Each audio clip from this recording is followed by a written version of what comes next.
after we get that trailer. And then volume number 36 is going to be the night. It's actually so awesome that Tuco Tuesday lines up on Tuesdays, because that means it's like one of the first online brackets that happens when characters come out, and I think that's so cool. But Exactly. I'm super excited for Senna. Are you?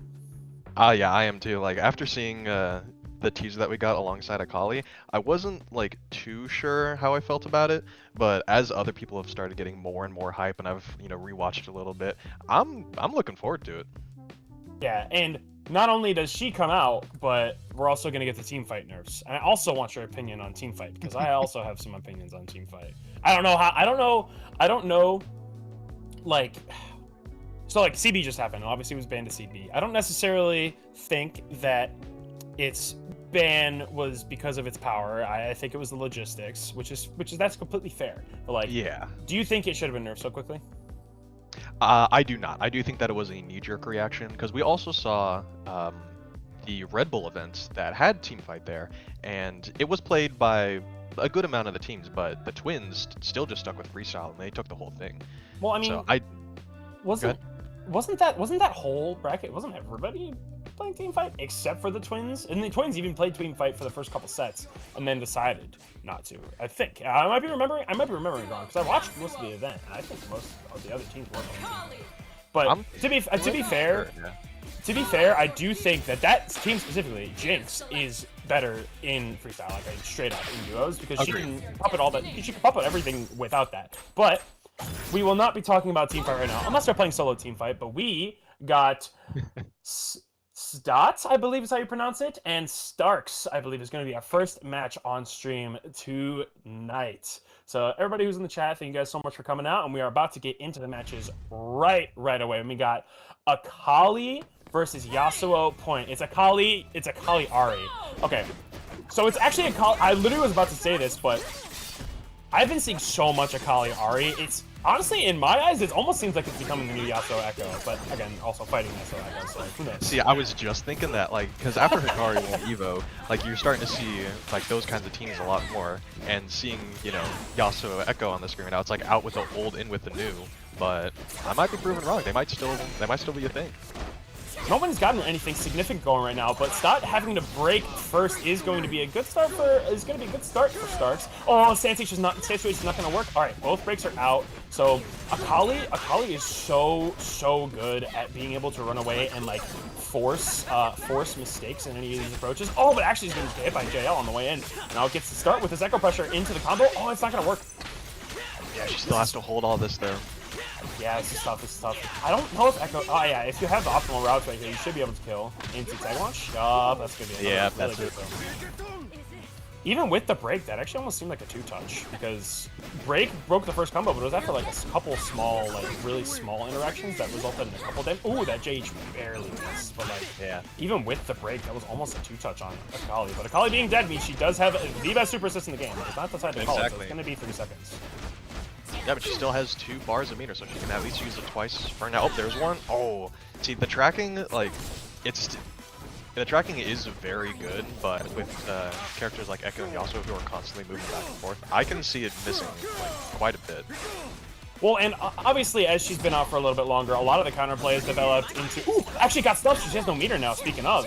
And this is going to be another really good kill. I wonder if Ari has to spend bar. She probably will. It decides to. Yes. But Akali having no bar is tough, and I actually think both of them really close to Fury. This is gonna be tough. Yasuo also does have a Fury. Oh, charge full screen JH. Oh. Actually, 14 seconds left, and that's gonna be Fury. It's gonna be really tough for Ari to win. That is. Never mind.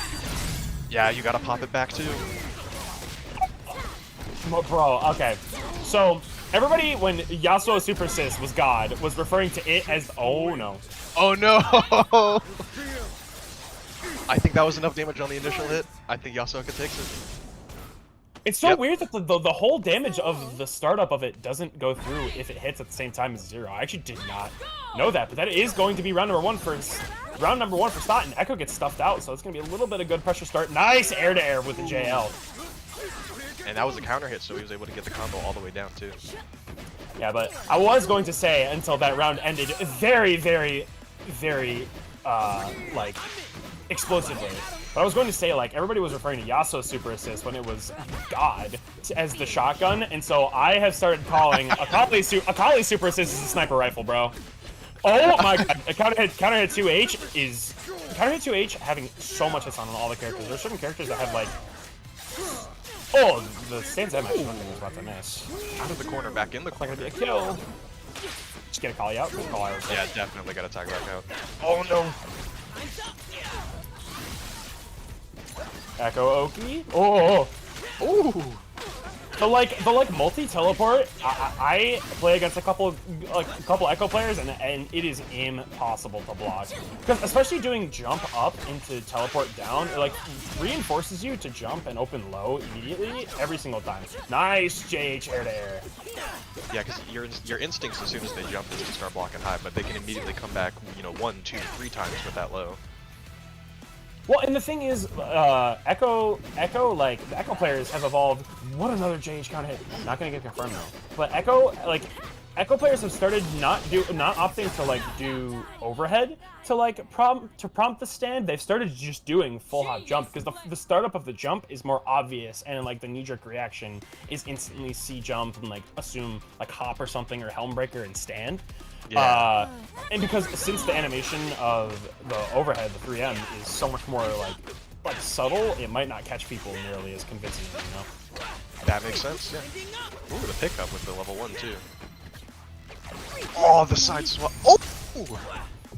Instantly getting the read cross up and going for the optimal punish into no tag launch, actually. I was expecting maybe tag launch or swap to Yasuo because Echo mid-screen was a little low on meter. I didn't think we were gonna get a lot of great Oki off it, but doesn't matter. Really good start for Scott. This situation is so tough for Akali, even though she is a very strong, and actually Ari dying first. This team wants Akali to die first because of the super assist, and like, yeah, 100%. Akali doesn't necessarily need or even want Ari's assist necessarily, because she's very self-sufficient. Honestly, both of them are, but like having Ari with the super assist is the reason this team is so popular and very good. But the mash on the land cancel.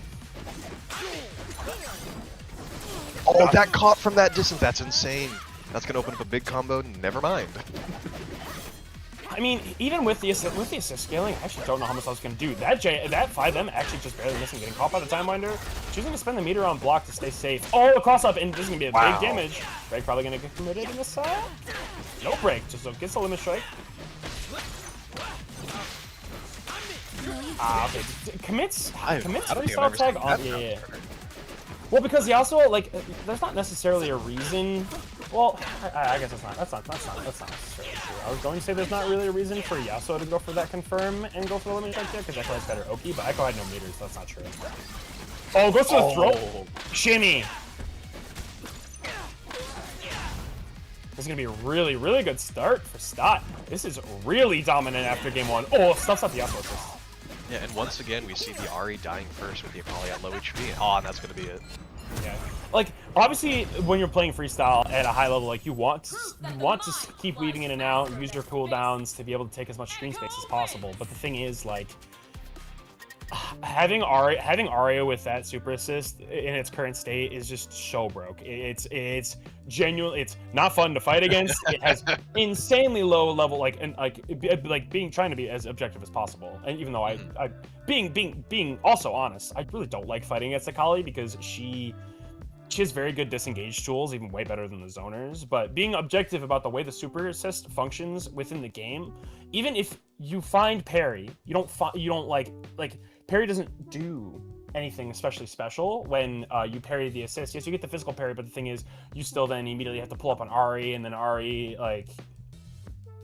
Ari can still, especially at full screen. I mean, Yasuo and Echo can pull up on her, but it's still a little like a weird situation. You only really get pressure on her, and then she would have push block up in 2 seconds, blah blah blah. Or say you 2H it, and then 2H it and you jump cancel it, or like special cancel it. I mean, Ari has the second best disengage tools in the game, so it's like I feel like even then, if she sees that, or is like, unless she's hard committing to something, which Ari doesn't really have to, you know, I feel like the reward for the counterplay on the super assist is not nearly as high as like the reward that Ari gets for just throwing it out and doing dash jump at people, you know? Yeah, like the best that you're really getting is either some pressure or just resetting neutral. And off of, you know, like you said, the amount that she can get if it hits, it is very, you know, low risk, high reward. Yeah, and that's the thing with like especially the tracking, like the tracking super assist. Actually, it's just hers. So what am I talking about? I was thinking DBFZ for a second with the with the tracking C assists. But it's been a while. But ooh, we got Dragaran. So actually, last time I commentated, I got to see some Dragaran play, and it's gonna be Dragaran versus Cash 1-2-1-2-1. Both playing Warwick.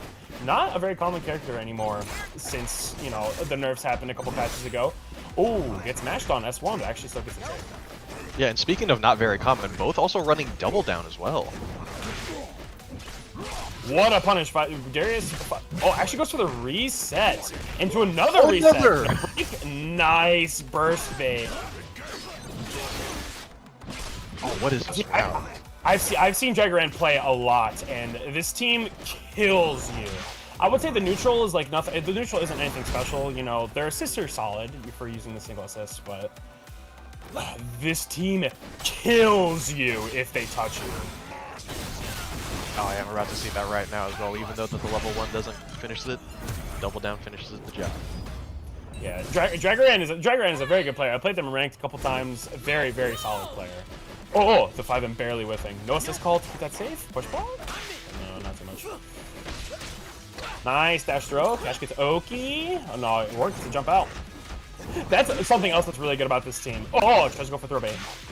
Warwick dive kick into Darius assist is wildly good because if you time the Darius assist correctly, it actually does get the splat and actually doesn't get the immediate knockdown from the Warwick dive kick. Nice, Darius confirm. Wow. Headless. Do another level 1. Yeah, the break bar is already full, so you're not going to get anything over.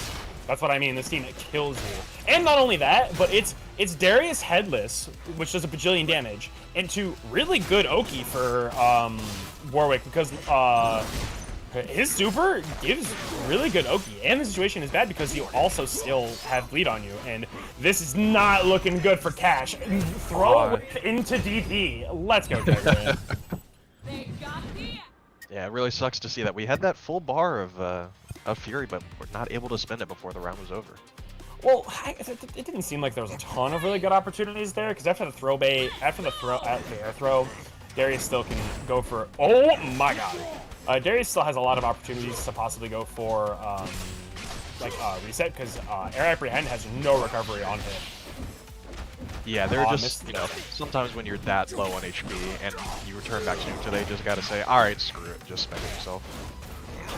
This is new from Dragaran. Dragaran's going for a lot of these air resets, and I like it. Into down apprehend, into level 1. Oh, does not get it off. Nice break timing to keep that Echo alive. I think it's traded with Jerry's 5L. Oh my god. The 5L anti-air. Oh yeah, this is definitely be enough to kill. I love those. I love the Darius, like the harder Darius tag launch confirm with the delay air apprehend. I think it's so sick. But I'm also biased because I also do play Darius. So gotcha. I think that stuff is so cool. But that's another fast round for Dragaran. Dragaran unfortunately is just running through Cash, and Cash has not even barely gotten the opportunity to play. Nice counter hit. This is good until now for Cash. Yep. She's not the break. I'm very surprised. Are you gonna go into Echo Super, or are you just gonna get the Oki? Okay. Deep corner, yeah. Nice. I was gonna say. Oh, yeah, excellent spot to spend that break to send him back into the corner. That's one of the weaknesses with Warwick is anti-air demon flip. But yeah, that's one of the weaknesses of Warwick because he's so reliant on switching sides constantly in his combos that like there are a lot of break points, there are a lot of burst points in his combos that are forced to put him in the corner. Nice spacing for Echo. Dive kick into oh wow, what a sandwich. Walk on sweep. Choosing to rip. It's Time Wonder super. Delay sweep is not gonna find too much. Oh, gets hit in the startup of 5H. Cross up, yup, I knew it. Yep. If Warwick is in Bloodlust, I'm just mashing parry. I hate. It's not blockable. I'm genuinely convinced it's not blockable. That move. It's what's the startup on it? It's like frame. It's something wild, like in the mid-teens. Yeah, it's the type of move, much like Yasuo's Health Ward S1, where if you can react to blocking it, you might as well react and parry. So at that point, you can't react to block it, so you just might as well parry it. Well, in my opinion, like I am somewhat able to react to Yasuo 6S1 now. Warwick 6S1, absolutely no. I don't think it's possible, like genuinely. Oh, he's got the. Oh, I really wanted to see the Darius confirm because those combos, those dash 5L combos are so cool because you can get reactionless DP, and I think it's so awesome. Oh, should I just go for the mid screen? Dragoran's got the optimals now. Dragoran was going. Oh. Weird scramble. What a walk throw. Oh, that caught rewind. Rewind into making that whip was really nice. Oh, that's not gonna work. Wrong super. Oh, that does work. Kind of, yeah. Very surprised. No punish on the Warwick sweep. That's the second time that's worked on the push block into whiff punish with the Chrono Strike rewind. Dragoran actually cross up, nice block, amazing plus block. frames. Yeah, It's just a super, yeah. Yeah, that's gonna kill. That's actually a really good round, really good game from Cash. Cash makes it 1-1. That did not look good for Cash, but then instantly turned it around in round 2 of that game, and then Dragoran was not able to get anything started. Instant Darius shoulder. Let's go. God, that move is just so meaty. It's just a meaty thud. You're sent across the screen. Nice run under with Echo is gonna get the nice punish. Oh, but misses the 5L. No assist. Oh, didn't have assist up actually. Going for the air resets, not holding down. Just getting away with it. Oh, that didn't kill. A nice call on the early. Really nice call on the early super to prevent break. So this is gonna be a really bad situation for Cash. Warwick does have Fury, but solo Warwick does not seem that fantastic. Yeah, I don't really see Fury being spent this round. I think he'll save it for the next one. And it looks like they agree. This is going to be Death Headless into Warwick. Super maximum puppers into death. Yeah, if you heard that, the maximum puppers, that's what Tasty Steve called it in the first stage M Slam. He started calling it maximum puppers, and I was like, I like that. That's so fire. I'm stealing that. Oh, the Echo Assist just barely whiffing. Stuffing out Darius actually is gonna get the whiff punch on the replay. Decides to commit the meter. This could be so much damage. Oh, but misses. Oh no. Thank you, double down. Yeah, immediately get him happy birthday, immediately breaking. That makes sense. Oh, half at a time out. He's gonna get stuffed. He looks like he got the minimal charge too. I didn't even think that was gonna knock. Oh, Darius charge 5 heavy. The charge time on it is very fast. You can charge that very fast. It's similar to Kate's, how like for some reason there's a difference in how fast the heavies charge in this game. It's like doesn't necessarily make sense to me on like why that's a thing, but it is a thing. Red's gonna get stuffed by Darius 5H. It's a fat combo for Warwick. I'm probably gonna go with the double down and kill here, yeah. Yeah, and with no break anytime soon, that's definitely gonna be level 1 into Headless. Oh, that doesn't kill. I'm very surprised actually. Nice raw tag into Echo. Oh, big ol' buttons. Oh wow. And he gets away with it again on a reset. That is a getting away with it. Whoa. Wake up, I mean, that move is insanely fast. So wake up round start 6S1. You know what? It's probably pretty solid, but unfortunately that situation was just so bad. But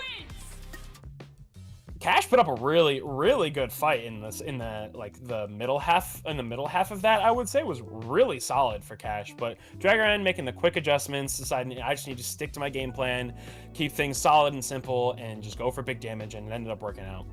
So good stuff to Dragoran in the round 1.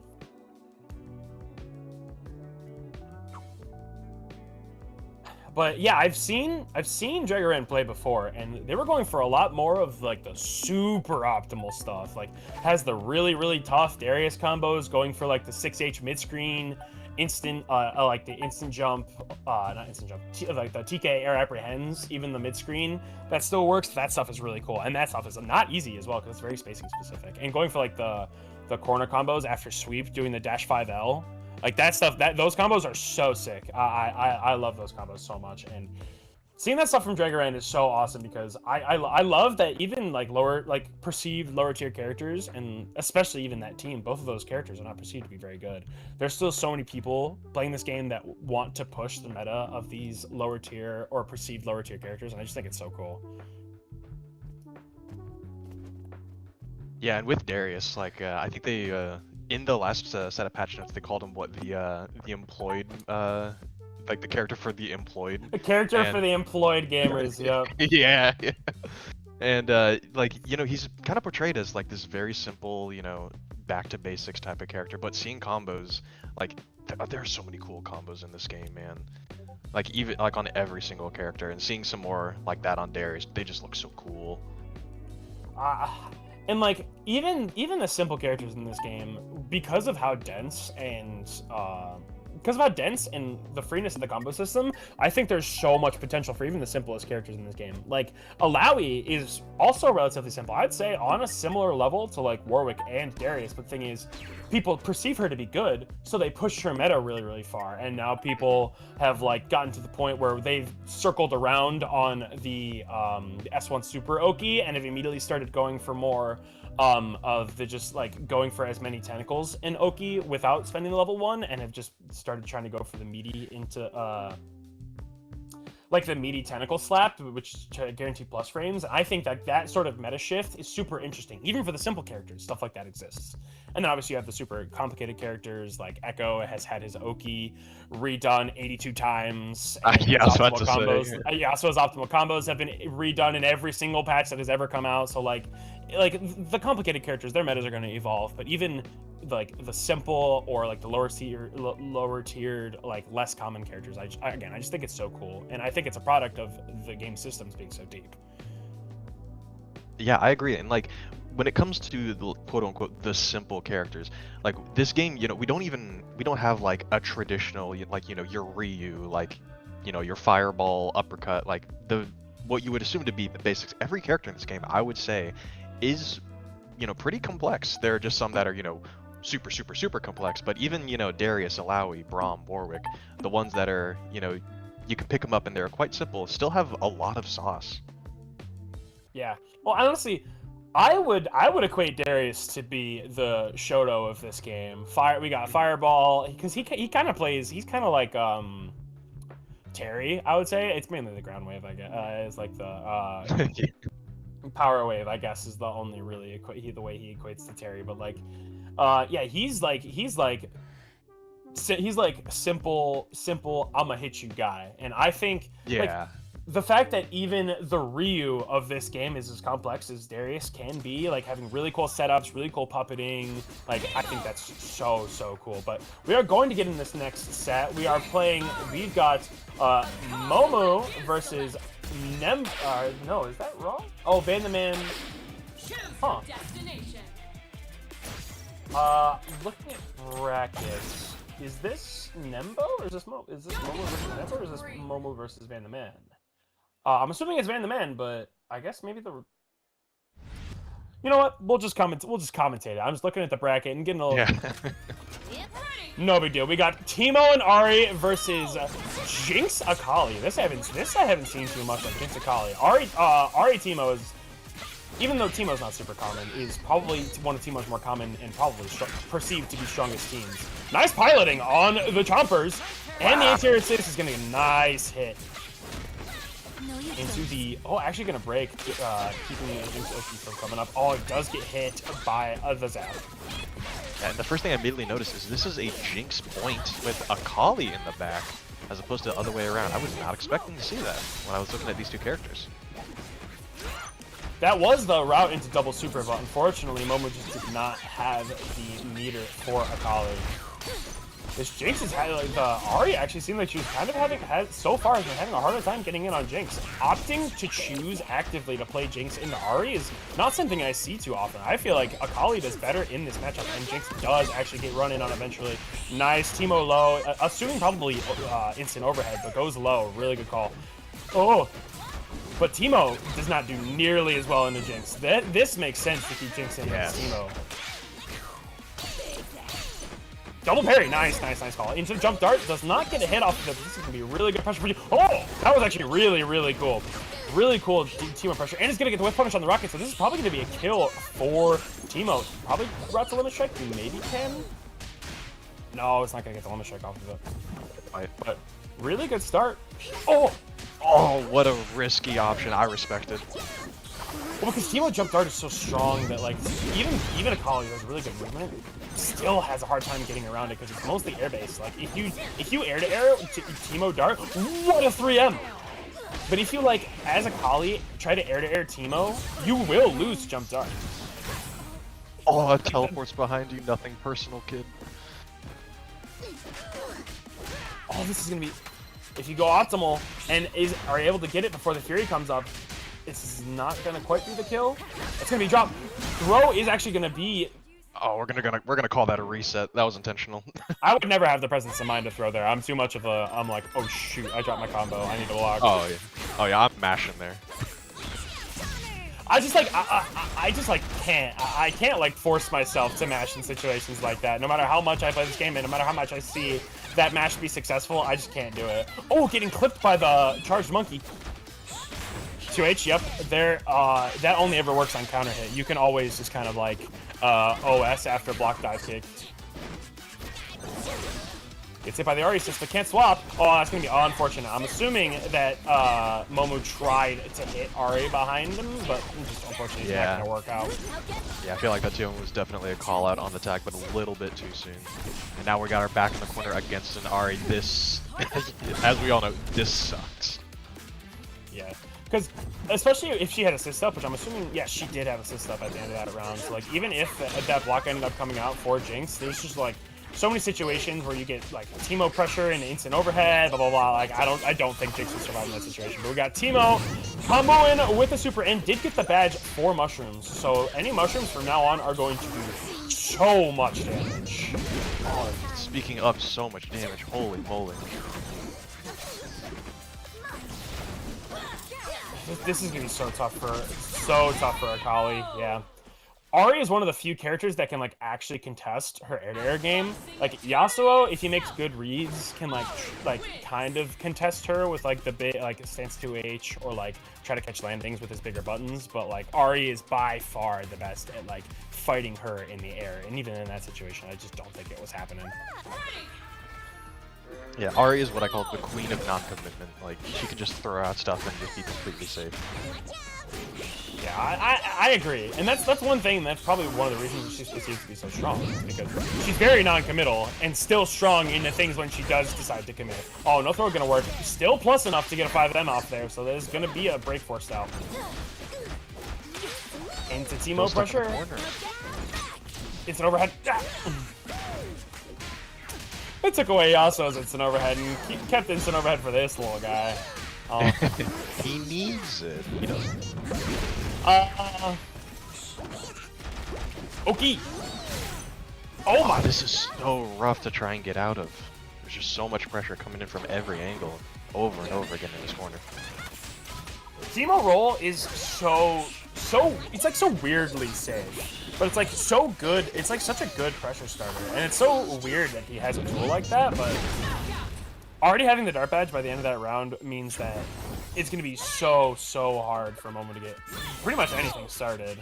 Like anytime the Teemo gets some sort of pressure started on block, it's gonna be so tough to not take a bajillion damage without committing. Wow, what a 2H!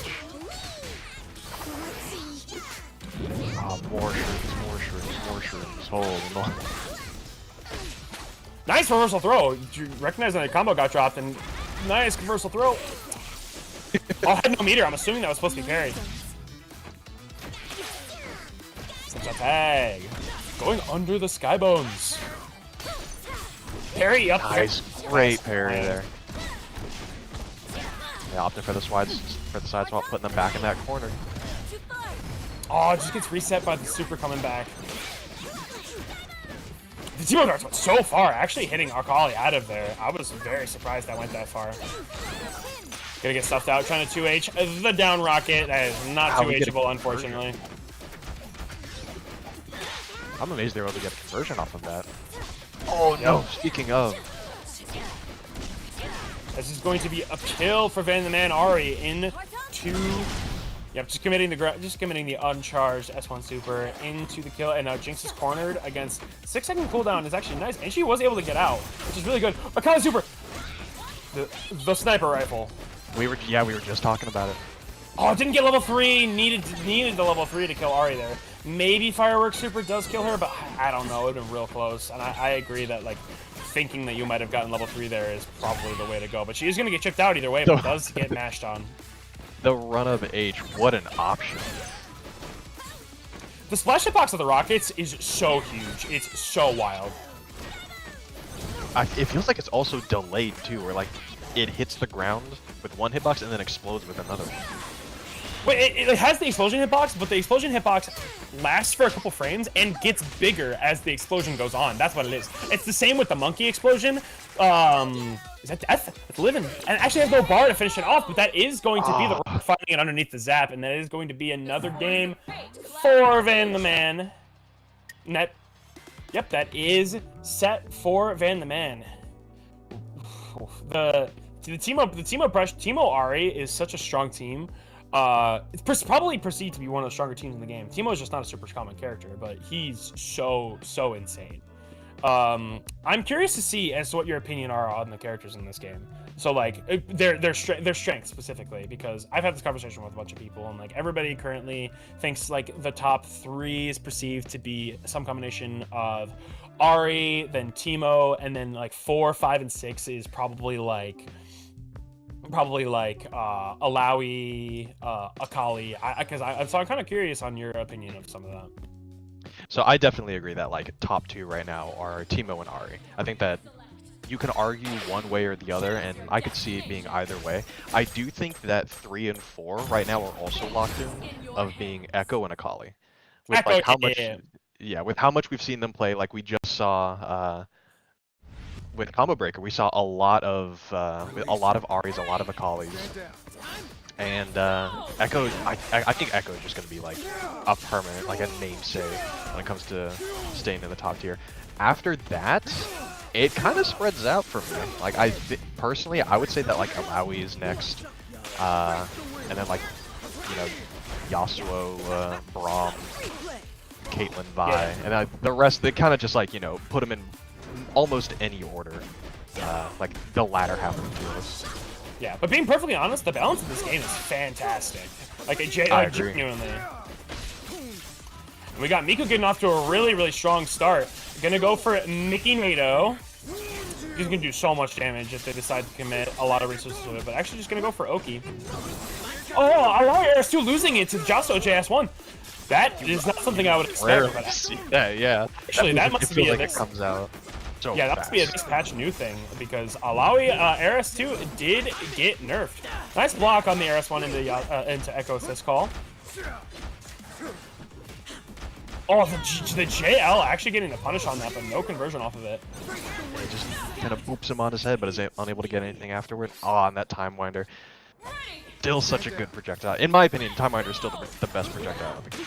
Yes, being perfectly honest, like, there are a couple things that come close to it, like Timo JL, but like, I don't even really consider Timo JL like super, like, a ton of like a projectile. It acts more just like a gigantic downward hitbox, honestly. The only instance it has the projectile property is against Wind Wall. Well, that, and also like you can't 2H it because it's a projectile. Like you're not air involved. That's the most annoying part about it for me. Yeah. So I actually did have the privilege of playing Miku in ranked the other day, and Miku is this team has a lot of different ways you can play it. Yasuo Echo. And Miku is I'm a run at you, and I'm going to with assist, and I'm going to do the strongest thing possible. I'm going to RS1 at you, and I'm going to call assist behind it, and you need to deal with this. It is a rush down playstyle with this team, giving it the true name with Rush Hour. Oh, and we just saw it again. Even though that the assist missed, he's able to pick up a conversion off of that RS1. Because it covers so much space. I don't think Yasuo RS1 into assist call is ever going to be bad. They literally have to remove RS1 from Yasuo in order for it to possibly ever be bad, you know? Yeah, or just nerf it into the ground, like make it not cross on block, like so where you can just jump and block it. That's I don't think he deserves that though. Well, because the thing is, Yasuo is probably in the best spot that he's been in so far. In this game's lifespan, which you know what, I think is fair. Oh, Lowy! Game number 1 close. going to Miko. See, I'm convinced last patch that JS2 would have hit Echo on the other side. I don't even doubt. I would bet money on it, like genuinely, that would have hit. Because that move is wild. I've been complaining about that move since this game came out. What a read on the round start stance to H. We're gonna get a tag launcher, and now we're just going for Yasuo already used his reaction, so there's kind of no reason to go into Yasuo in that situation. Just get the Oki and limit strike. Nice 2H. This is gonna be a Lowy Oki situation with tentacle slap into overhead is actually going to get jumped. Oh, 2H gonna whiff. Nice smash. Yeah, it really feels like Echo Air Helmbreaker into assist call is basically like his version of Yasuo's JS1 to assist. Yeah, Helmbreaker is also absolutely ginormous of a move. It's such a wildly huge move. And it used to be bigger too. They nerfed that, and it's still massive. Nice stuff with the JS2 on the Yasuo assist. Media win wall. Nice dash forward, stuffing out the approach from the Yasuo after the win wall. What is this route? That's a new thing that Echo has been going for because the Echo players have been had like a new optimal route ever since the like they've tried to come up with more ways to get more plus frames on the Super Oki, and that's a new way that you can get it. You can do and then actually Tuco Tuesday is the one who's going to commit to the stance to H round start, which is a crazy thing to commit to, especially since it's honestly really committal without an assist call at the same time. It is, but we have seen like the jumped Helmbreakers, the jumped Yasuo S1s. Like it's a very strong move that we've seen them use over and over again. So calling it out makes sense, and they get rewarded. And this is going to be Oki for Echo. Oh wow! The double cross, nice. Cross up and recross up is a classic of Echo, and it's never not going to hit people. Even the best players in the world are still going to get hit by that hit. And the fact that he's got the timeline to sit in there, so mashing itself is just real scary as well. Actually, I'm surprised committing to going back into Yasuo here, but I guess it is going to work out. Because the thing is, like, it's going to be a kill. Fast game number 2 for Miku.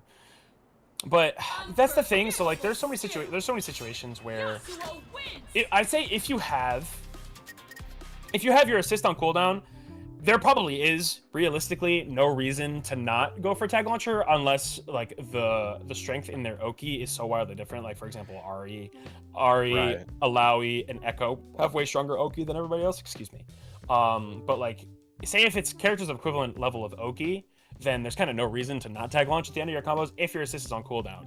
But if your assist is not on cooldown, then like there's a lot more decision making to be made on like if it's worth giving up your assist cooldown just for a tag launch. And I would say in most situations, no. It ended up working out for Miku because Miku was able to find the cross up with Yasuo, which is nice, and ended up closing out the round. But I would say like the decision making around whether to tag launch or not at the end of your combos, it really just boils down to that sort of thing. But still good stuff from Miku.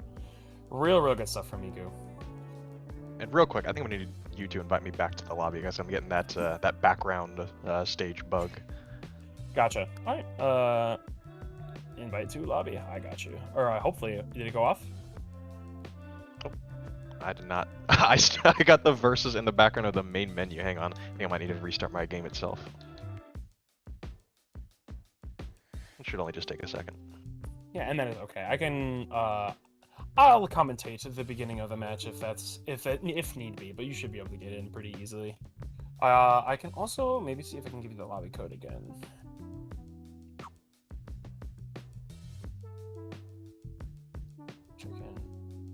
Do we have because we just got invited.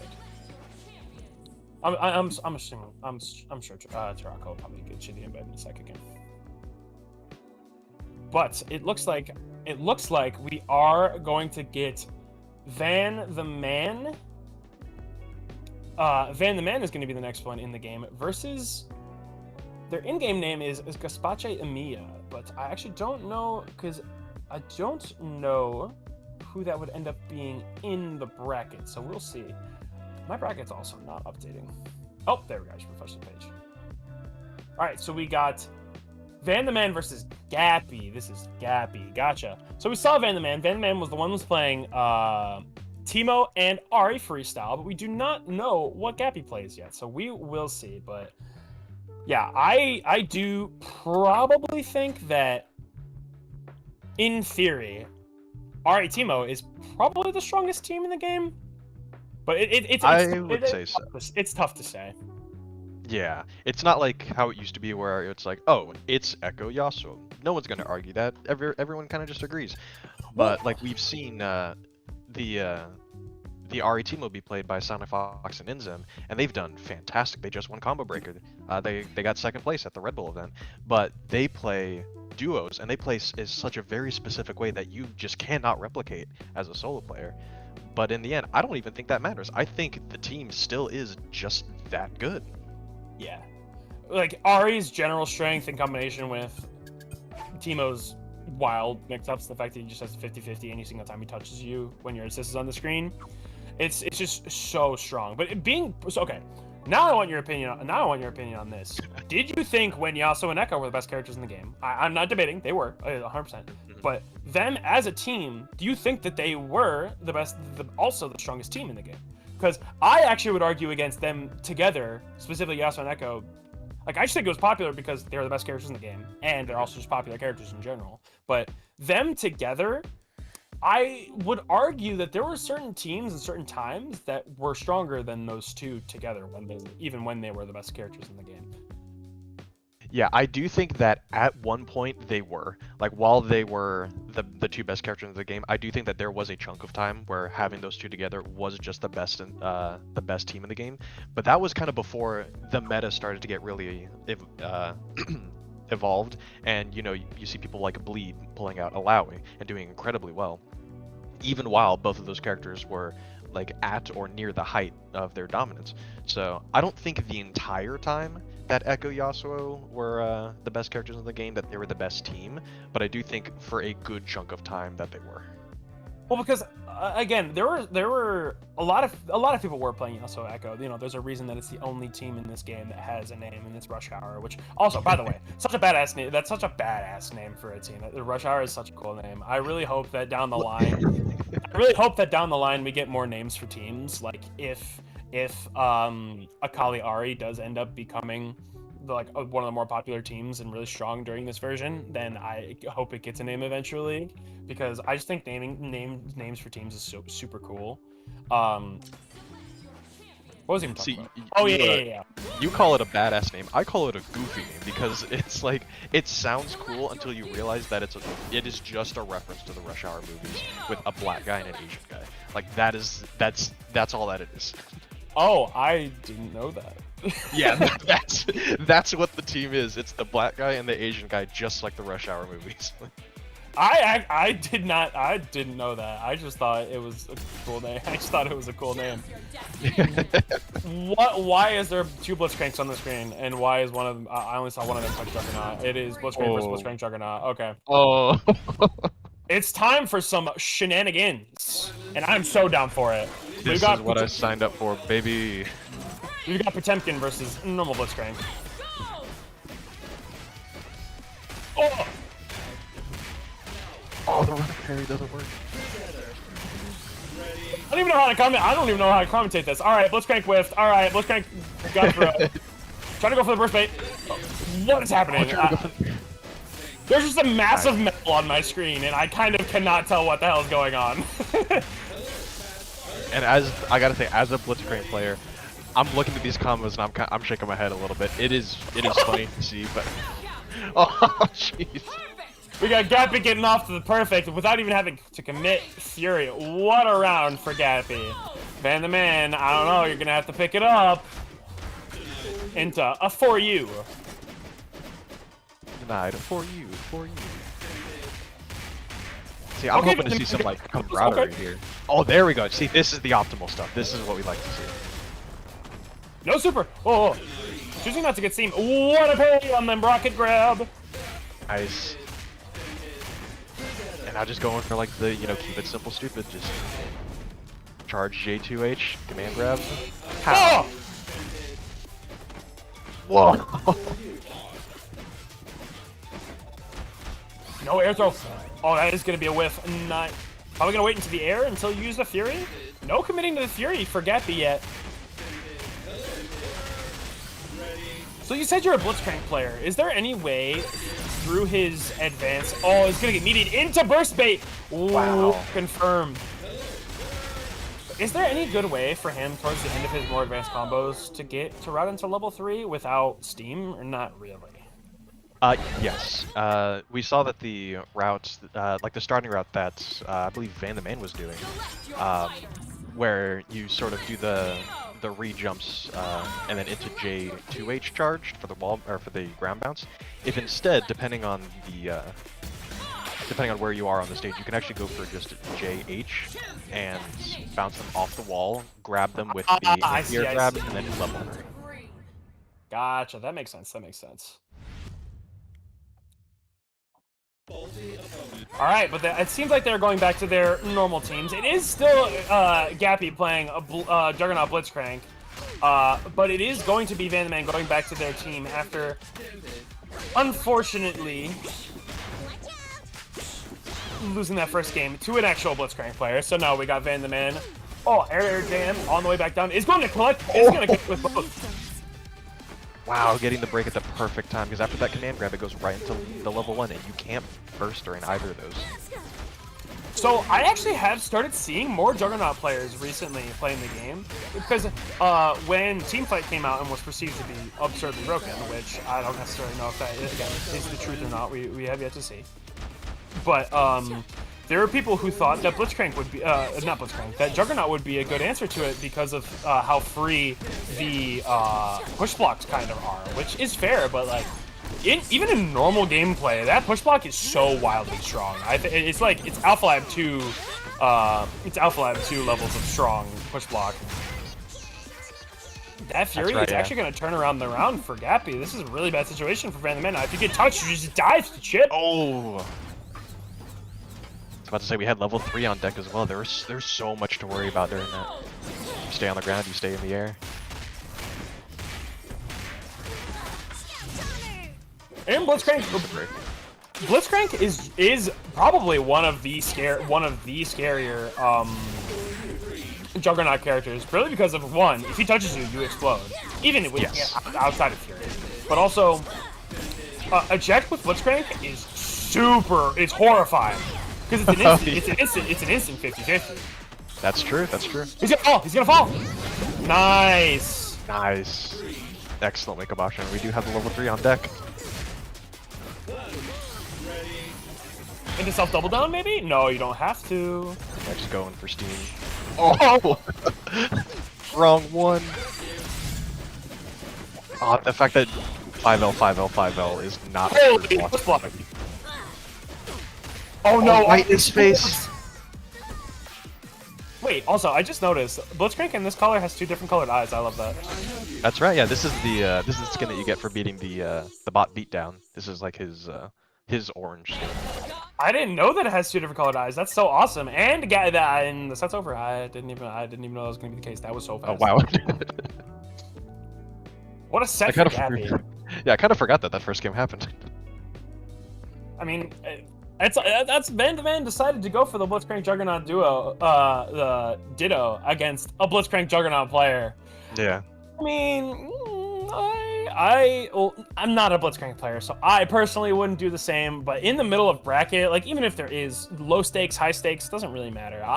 If I'm playing in bracket, I might as well try kind of guy. But I can have fun while trying. I don't have, you know, that's just my opinion. But there are people who enter weeklies every single week and are down to just mess around, and I think that's awesome. But Van the Man does get sent to losers, so it's actually going to be winners finals for Gappy, and we're going to be on the other side of winners semis before we get to winners finals, which is going to be Miku versus Dragaran. Dragaran playing the super uncommon team of Darius Warwick, but Dragaran plays in this weekly a lot. So this weekly gets the experience of seeing Dragaran play a lot, and Miku is playing the incredibly uncommon Yasuo Echo Freestyle. Do I detect a hint of sarcasm there? No, I'm not kidding. I'm not kidding at all. What the hell are you talking about? Yeah. But so these are the types of characters like Darius and Warwick fighting against Yasuo and Echo. This is the type of matchup that I would expect like the weaknesses of Dragaran's team to like kind of get exposed, because like Darius and Warwick's assist, they honestly their functions are very similar, where they're like really fast assist that use your reaction, and like you can immediately get pressure on block, stuff like that, and if you get the hit on block. But the thing is, Yasuo and Echo's assists and general strength and neutral are probably very, very capable of fighting against like any sort of like neutral skippy, anything like that this team possibly would even possess. And I don't even think that Dragaran's team really has anything like super neutral skippy like Yasuo S1 assist call or Helmbreaker assist call, you know, stuff like that. Oh yeah. So like this is the type of matchup where like Dragaran as Darius Warwick, it probably has to work super hard at finding certain hits, like playing around the super strong neutral patterns, stuff like that, you know? Yeah, the Yasuo Echo team definitely has like a one-up when it comes to the neutral game, but like when it comes to Darius and Warwick, like both do have outstanding neutral buttons. Like just looking at both of their 5Ms, like I can see like a well-spaced 5M catching Miku like potentially several times if Dragaran's able to get it in. Yeah, but one thing that I think is going to happen in this set is there's not going to be a lot of blocking. If someone there is going to be a lot of swinging, a lot of damage, and a lot of explosions, because people are going to die in this set. From the way we saw Miku play, just throwing out the mix-ups, is either going to hit or is not, and someone is exploding for it. Oh, okay. Everything all right? Oh, there we go. Is this? Oh, we're getting into it. Just a little slight delay start. Seems like we're all good. Oh, the assist call, the Darius assist is actually not going to end up picking it up, but is going to be the block. Nice call from Dragaran on the wake-up attack block into the air apprehend, rejump into... Okay, just going for limit strike. Okay, not a bad call. Nice. Oh, just gets an H there. I wonder if that was intentional, because that does force an instant tech. We did see them get, like, sort of the reset off of it. Oh. Can we spend meter, or do we spend fury here? Or do we just save it for the next round? Because this is going to be a lot of damage. Yeah, Miku's just down so much already. I personally would not choose to commit Fury. I'd be very surprised if Miku commits Fury. And just goes for Strike Throw. Warwick is striking, and Warwick is throwing. Oh, I did not know that. Okay, sounds... Copy. Okay, I was just informed by our incredible TO, Tarako, that actually Miku has the visual bug, like the one where the background is... I'm assuming is that the one you're talking about? It's the one where, it's like, yeah, the weird background. I'm surprised that Miku's playing up the round then. Oh no, we'll see. I'm gonna keep commentating like they're playing, because it looks like they're playing. Yeah.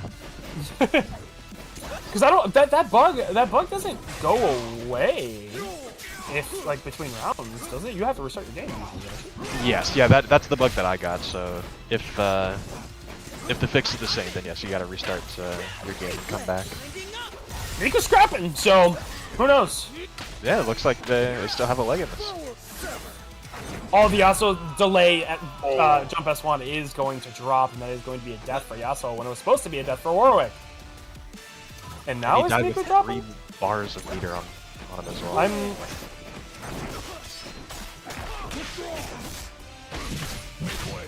Goes to a Tuco after that. Oh, wow. That was a risky Fury activation there. We saw him jump in. I thought that was going to be like just an empty jump block on the Fury. Committing a whole Fury bar to like 3 dash cancels and doing absolutely 0 mix-ups is a choice, in my opinion. Yeah. I'm seeing that. I'm thinking like, this isn't rewind. You can't do this for free. What are you doing? And the Fury's out. So, I guess, according to our wonderful Tio Tarako, that it is going to be a restart. Yes, okay, so it seems like Miku is restarting. Yeah, are we calling that game 1? I don't... Because it did look like they played out, like, a lot, but, you know, that is not up to me. Maybe just some tomfoolery, maybe they just wanted to play it out, even though, like, the result wasn't going to count, but... Not quite sure, but either way, we'll have to wait for Miku to get back. We'll have to wait for Miku to get back in the lobby because, yeah, you have to restart your game. I don't know if Miku restarted their game, so it probably is still going to be. I actually haven't got that bug. What caused? Is it just completely random? From my experience, it is just completely random. I haven't seen anything that is like a consistent cause for it. So if anyone knows, do let us know. But from what I've seen, it kind of just happens.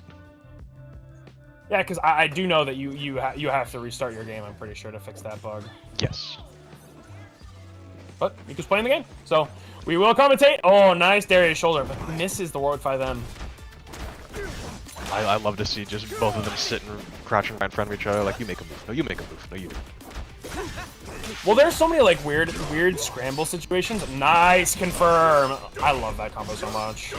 Just goes for limit strike, probably a good call, I would say. Headless! Can't parry. 2H? No, but it's going to be punished because they changed that. They nerfed that a couple patches ago. That's right. Oh, wow, he was still in block stun. Nice air throw! Not getting too much off the air throw, but is going to be Oki for Yasuo. Probably catches a fuzzy jump. This is going to be a lot of damage. Yeah, there's no break on the table with level 3 coming up. This might kill. This is gonna kill. This is the Yasuo damage moment.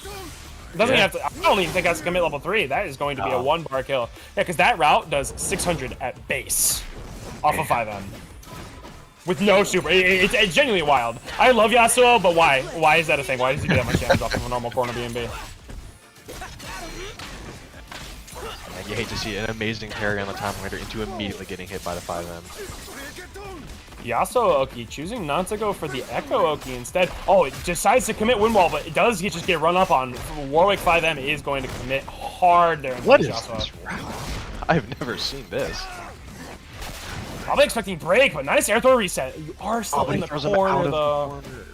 Well, because the thing is, actually, I don't know if you knew this, but Warwick hidden combo 6S1 outside of Blood, specifically and only off of air throw back throw, not off of air back throw forward throw. It's so stupid. I don't know why that's a thing. It's so whack. It's so whack. I did not know that. That's crazy. I found that out from a Warwick player literally like 3 days ago, and I was like, that's so stupid, but also kind of cool. Like I was looking at all these micro movements from Warwick, just barely slipping right in and out of the range of those projectiles and the Helmbreaker. Instant Yasuo JS1 out of block. We love to see it. Oh. Unless you're Dragon, then you do not love to see it. Oh, no combo. It was a hit there, but this does not commit. Nice block. Right, instantly calling Echo in to block that. Echo Oki. Time to block.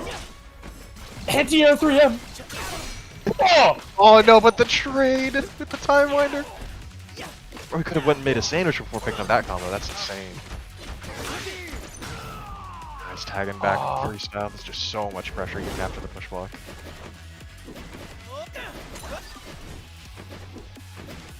It's looking like Miku's not letting potential bug affect their gameplay yet. They're still a round up, still got a lot of health on their side. But Dragon is getting them, I was about to say in the corner, but now we're going from coast to coast to the other side. What a catch on the jump back. Helmbreaker decides to do jump Warwick dive kick, which apparently is faster. Oh, get the trade pickup. Oh, trade confirms. This is going to be a lot. Oh, no, it drops. Oh my god. What a call out. That was minus if you're a coward. That was a Haru level 3 moment, if I've ever seen one. Yeah, that's true. I'm so glad you know exactly what I'm talking about. I'm so glad you watched the Red Bull. Wow, that one against the assist and the JS1. No kill. Nice delay tech. Yeah, at this point with that's gonna be it. I was about to say at this point it is last touch for either of them because Warwick doesn't have Fury and there's a level 3 on the table, but now just a little is gonna be enough. I'm so glad you recognized immediately what I said when I said horror level 3. Oh yeah, that tournament was so good. That event was genuinely so much fun to watch. Yeah, and I got to see the like the live reaction of like the end whenever they made them fight each other. Oh, I was so hyped. Oh, no pickup into the throw is actually going to end up killing Echo. Nice stuff from Jagaran, keeping all of that burst safe because of the super that was on the screen, but is going to actually get put back into the corner. This is not going to be good. Jagaran has been able to get a lot of mileage off of just running up and grabbing. Oh, but apparently not right there. Oh, the fireball. Again! He was so scared of this Darius. Oh, excellent attack.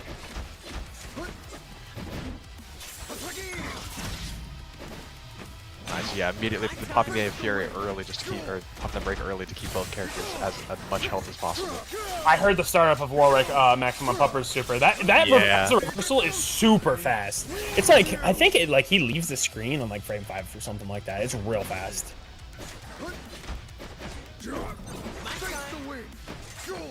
And Miku still has Fury on. Oh, a whiffed grab, but not a punish. Yeah, They're going for reads. Yeah. For these hardcore air throw reads. And that is going to be it for Miku. Game 1 going to Miku. What a set. I told you they were just going to be throwing hands at each other. Nobody's blocking anything.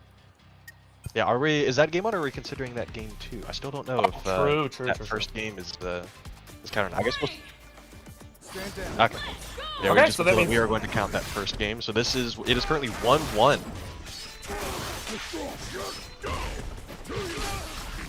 Oh! Game teleport. What an option. What, yo, Yasuo 5M beating that clean is something I haven't seen in a while.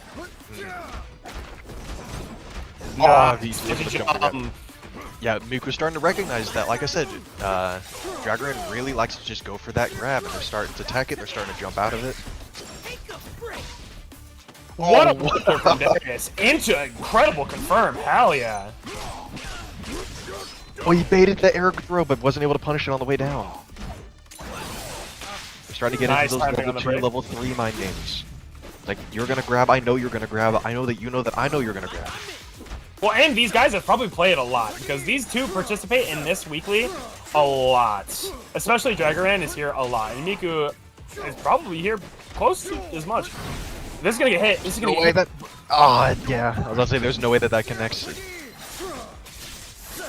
Oh, but it's not opt for the limit strike routing. That's unfortunate. But I guess you don't have a reason to, but have level 3 and full break. And I think as Miku right here, you want to do your best to not spend break, but that's going to cost Yasuo like 70%, 75% of his life. That's insane. Darius still has one more bar meter, so we could still see something just like that again. He might have to spend this Fury if he gets hit one more time. Nice confirm from Miku for the Echo into the Echo Super. This is gonna drop, isn't it? Eventually? Oh no, it's just gonna kill. Oh, not quite. That combo was very, very close to dropping because Echo was getting a little bit close to the limit. I thought he had to go for limit strike pretty soon, but does actually find a way to find the two bar confirm. Take a break into Oki. Oki. How great blocking. Oh, and immediately happened. Right as I said that.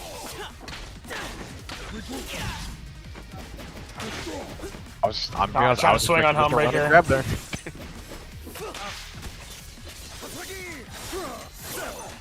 And back in the corner you go. This is such a hard position to get out of. Actually, Miku putting himself in the corner, but does end up killing Darius, so this is still a really good situation for Miku. Yeah, with how much health Miku has, I would say it's worth it just to get the kill. Oh, and back in the corner. Never mind. Yeah, I think very similar to what we just saw. This is going to be another level 1, and that's going to be enough damage. That is going to be the set for Miku, because even if, say, we were not counting that game 1, that still would have been the last 2 games going to Miku. So that is going to be Miku in winners finals with Gappy, the solo Juggernaut Blitzcrank. Oh boy, I'm gonna be on. I'm biased, so I'm hoping to see like a lot more of this Juggernaut Blitzcrank. Even if they go down to losers, but I hope that they come all the way back to grands. But being so for real, I can't see a single world where Blitzcrank can ever fight that team. Solo Blitzcrank, I do not like imagine that is fun for solo Blitzcrank to fight ever. Oh, 100%. 5M Blitzcrank 5M is gonna have to put in a lot of work. Or just like a lot of really hard reads, committing a lot of break to push blocks because you do not want to deal with like the consistent pressure of Rush Hour just running at you. Like, not only their neutral tools feel like it's biased against Blitzcrank, but also their pressure feels like it's biased against Blitzcrank because it's like there's so many strong situations that Blitzcrank feels like he gets put into by those two characters just doing their normal game plan, and it's literally just Blitzcrank. He's just striking and throwing. Yeah, I mean, though I will say, if he is able to get a hit, like Blitzcrank has corner carry from basically anywhere on the screen that can lead into, you know, S1 super that gives you full steam and puts them in the corner. So they gotta make sure every hit counts. Like if they're able to get an opening, take them to the corner, keep them there, keep steam, keep armor, and like just do as much damage as possible. Yeah, and I'm obviously that's Blitzcrank win condition in against most teams, against most characters, against most situations. But I don't know. I love Blitzcrank, and I do think he's a strong and underexplored character. The problem is if he's by himself, like there's a reason, unfortunately, that Juggernaut is just not seen super often in the meta. Like, yeah, Blitzcrank is one of the stronger Juggernaut characters because him and Fury just absolutely explodes your life bar, and having eject as a tool is strong, is naturally pretty strong.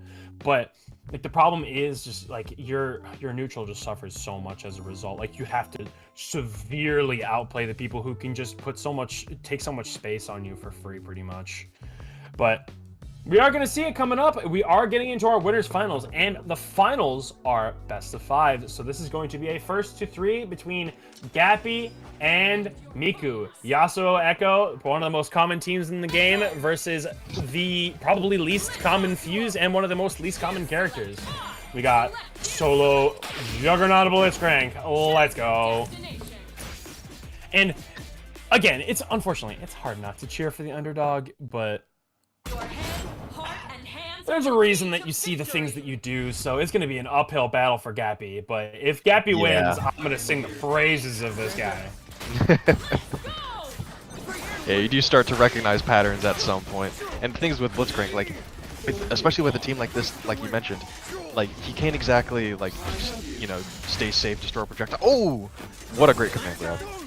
I think before that Yasuo RS1 came out, I think that was going to be another Ezreal. Like, I think he was getting ready for it. Yeah, because like what I was saying is that since neither of these characters have, you know, neither of them are particularly zoners and throw out a bunch of projectiles, letting Blitzcrank, you know, rocket punch through them and play safe. Instead, I want to see like some anti-air grabs, because we did mention before that Miku really, I think it was Miku that really likes to do JS1 into call in assist, you know, jump help breaker into call in assist. So I would love to see that be called out. Yeah, and Blitzcrank, obviously, Blitzcrank has a ton of punishment he gets in that situation if he does call it out, but it's super committal to try to call it out, you know? Look at that, no damage. Nice push block, but it's going to get caught by neutral jump JH from Echo. That's going to be round number 1 for Miku. Yeah, again, the thing that I expected to happen is unfortunately happened. No matter how much we want the loving robot to win, it's just going to be so tough. Yeah. I was about to say, especially within the corner, but he's fighting his way up. Like I said, this is going to be like near full corner carry. Look at that damage. It just completely ignored Yasuo. Yasuo actually didn't even take any damage from that at all, which is not how I actually thought that interaction worked. Like, it just goes through Yasuo. Well, so the way that Blitz's rocket grab actually works is, I believe he takes 1 damage. Wait, actually? Yes, I believe the 1 damage cannot kill, and I believe that it does just 1 point of damage. Oh. Anytime they jump at each other, it's just absolutely horrifying, and horrifying in favor of Gappy. But nice combo for Yasuo. Cross up probably? I knew it. Wow. I love that, the get up attack. Oh no, what a jump call out. Yeah, he saw that he had level 3 and sort of played it safe just by jumping. Oh no, there's gonna be so much damage. Oh, never mind, no meter, no meter. I just opted to save the break. Disrupting. Because the thing is, he can go into 2H at any point, so it's like burst stage up until the point he jumps, and so immediately going into air throw was a really, really good decision, I would say. This is real close in favor of, like, this is really, really close. Gappy's doing an incredible job at keeping this competitive. What a jab to get Echo out of there, and then Yasuo is super, super punishable after that. Not gonna any break try to save Yasuo. This is so much damage. Yeah, very smart to go for the air command grab on the Blitzcrank instead of doing the rocket grab into the drill that goes down, because that one is not considered a grab. You are actually able to break out of that, but if he does the command grab into the level 1, you cannot break out of that. Hello? Oh. Damage. What is happening? Gappy is gapping so hard right now. This is so awesome. Oh no, Miko, I think you have to just, yeah, you gotta pop Fury. I'm assuming it's gonna be Fury, probably either after another launch, or no, he's saving it. Probably. I'm surprised. And it was a Blackbeat combo too. Oh, wow. Someone going to Gappy. Let's go, the Juggernaut Blitzcrank. It's the hard. Neutral, just the raw neutral Fury break into a meaty. That's insane. It's literally borderline impossible to not be biased, and I hate that. I hate that I'm biased because I'm a commentator. I'm supposed to be your neutral source of information, but it is so hard. It is genuinely so hard to not root for the robot. Everybody loves the robot. Yeah, see, me on the other hand, like Gappy also picked Vi, who is my other main, so I'm biased. I don't care. So this is your team. This is your team. He's just playing Juggernaut though. Yes. Yeah, I play Vi Blitzcrank freestyle. Hell yeah. Jump! Oh! Oh! Yeah, he's fast enough to get out of the way while still hitting Blitzcrank on the way down, but he's got that armor. I unfortunately did not know that was how that interaction was going to go. Nice wake up parry, but is not going to be able to get the burst bait. Oh! Try to kill Echo maybe? No, nice stance 2H. Are you going to save yourself with Fury? No, you live another time. Oh no, that doesn't give you enough plus frames! Yeah, you can't do that immediately. That's as fast as that button is, it's also a light. It puts them in such little hit stun. Surviving though, and actually he's getting a decent amount of gray off of it. Stuffing out Echo's dead! Echo's dead! That's actually gapped. Oh my god. Oh my damage! Yeah, this doesn't kill. I would have loved to see it. Yep. Okay. Oh my god, that was wild. That was so crazy. Yeah, I don't know if it would have killed, but from Gappy I would have loved to see like some Fury run cancels to get the OTG into a rocket grab into level 3.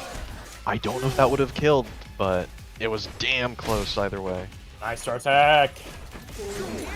And so as a fellow Blitzcrank player, are there situations where like you do prefer normal grab over command grab? Because like say you can I actually don't know how it works because I don't play a grappler or a character with a command grab in this game, but the grabs are not throw-in ball in this game, right? I believe it depends on the grab, because I know that I believe Braum's command grab loses to grabs, but I think Blitz's beats grabs. So it's I do believe it depends. Oh, what a fury block or break block. So Blitzcrank's is throw-in ball. So like, say for example, if you choose to opt for, oh no, it misses. What? Yeah, I think he was hitting that button because like oh, there's so much is happening. I can't even like keep a straight. Because yeah, that pull was definitely meant to go straight into level 3, but I think he was mashing it too hard and got the follow-up accidentally. But yes, to answer your question, I believe, wow, just a falling JL to take it. Yeah, I do believe that Blitz is throw immune.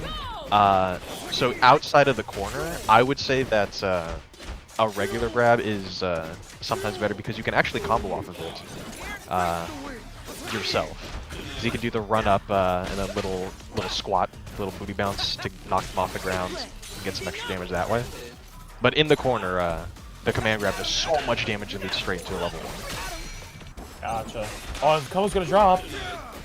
Push block. Bro, the Juggernaut. Oh no! The running bear grab. Yes, and this is what I was talking about earlier. You gotta make every hit count now that you're back in the corner. And another one! And that's death! Some of these situations are also, as a competitor, or like as a competitor, some of these situations are really hard also not to get tilted by. And that's something that you have to, that's something that's really important that you have to keep in mind. Like, when, like, nice, great timing. That's something that's really important to keep in mind. There's so many situations that are just not going in, oh my damage! Going in Miku's favor? No! That is going to be game number 2 going in favor of Miku, so it's back to 1-1. But I'm trying to say, until, you know, Echo exploded and then immediately did jump Helmbreaker after the Oki. I was trying to say, like, there are certain things, there's a reason that people don't like playing against grapplers, because losing, like, taking so much damage or losing after, like, a hard read or something, like, taking so much damage after a hard read, it's tilting, it's frustrating. And as a competitor, sometimes it's tough not to get frustrated, and that's something that grapplers strive on. They strive on fear and anger, bro. I was about to say, yeah, like with zoners, like their number 1 goal is like just to frustrate you, make you make a mistake. But with grapplers, you know, once they get into your face, it's scary. They're trying to like freak you out and scare you to just like that, to try and make you sit there and just let them do what they want while you're just too scared to do anything. Oh, we jumped, but it fell right back into it, and that's gonna be a kill. And unfortunately, Miku could have just pressed JH because it is 2 hits. Yasuo JH is one of the only things, like one of the main jump normals that is capable of beating the armor of the command grab in that situation. That's right. Yeah, and the other option is just, you know, just to hold up and just let Blitzcrank run straight to that wall with. Gappy even tried to delay it by cranking the arm for a sec, but it did not work or beat the parry. So that was a good parry timing for Miku. It's going to be a strong Oki situation. This is real rough. The push block pushes him both away, but he still is able to come back with such a big butt. And okay, now this is the situation that I'd expect this team to be able to take more often.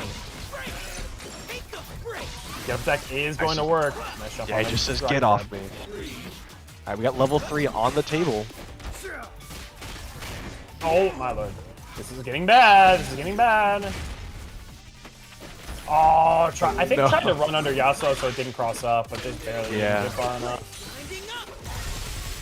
Yeah, Fury's on the table, but I don't think we spent it this round. Yasuo can't kill here, so this is not a kill. This is not even close, actually.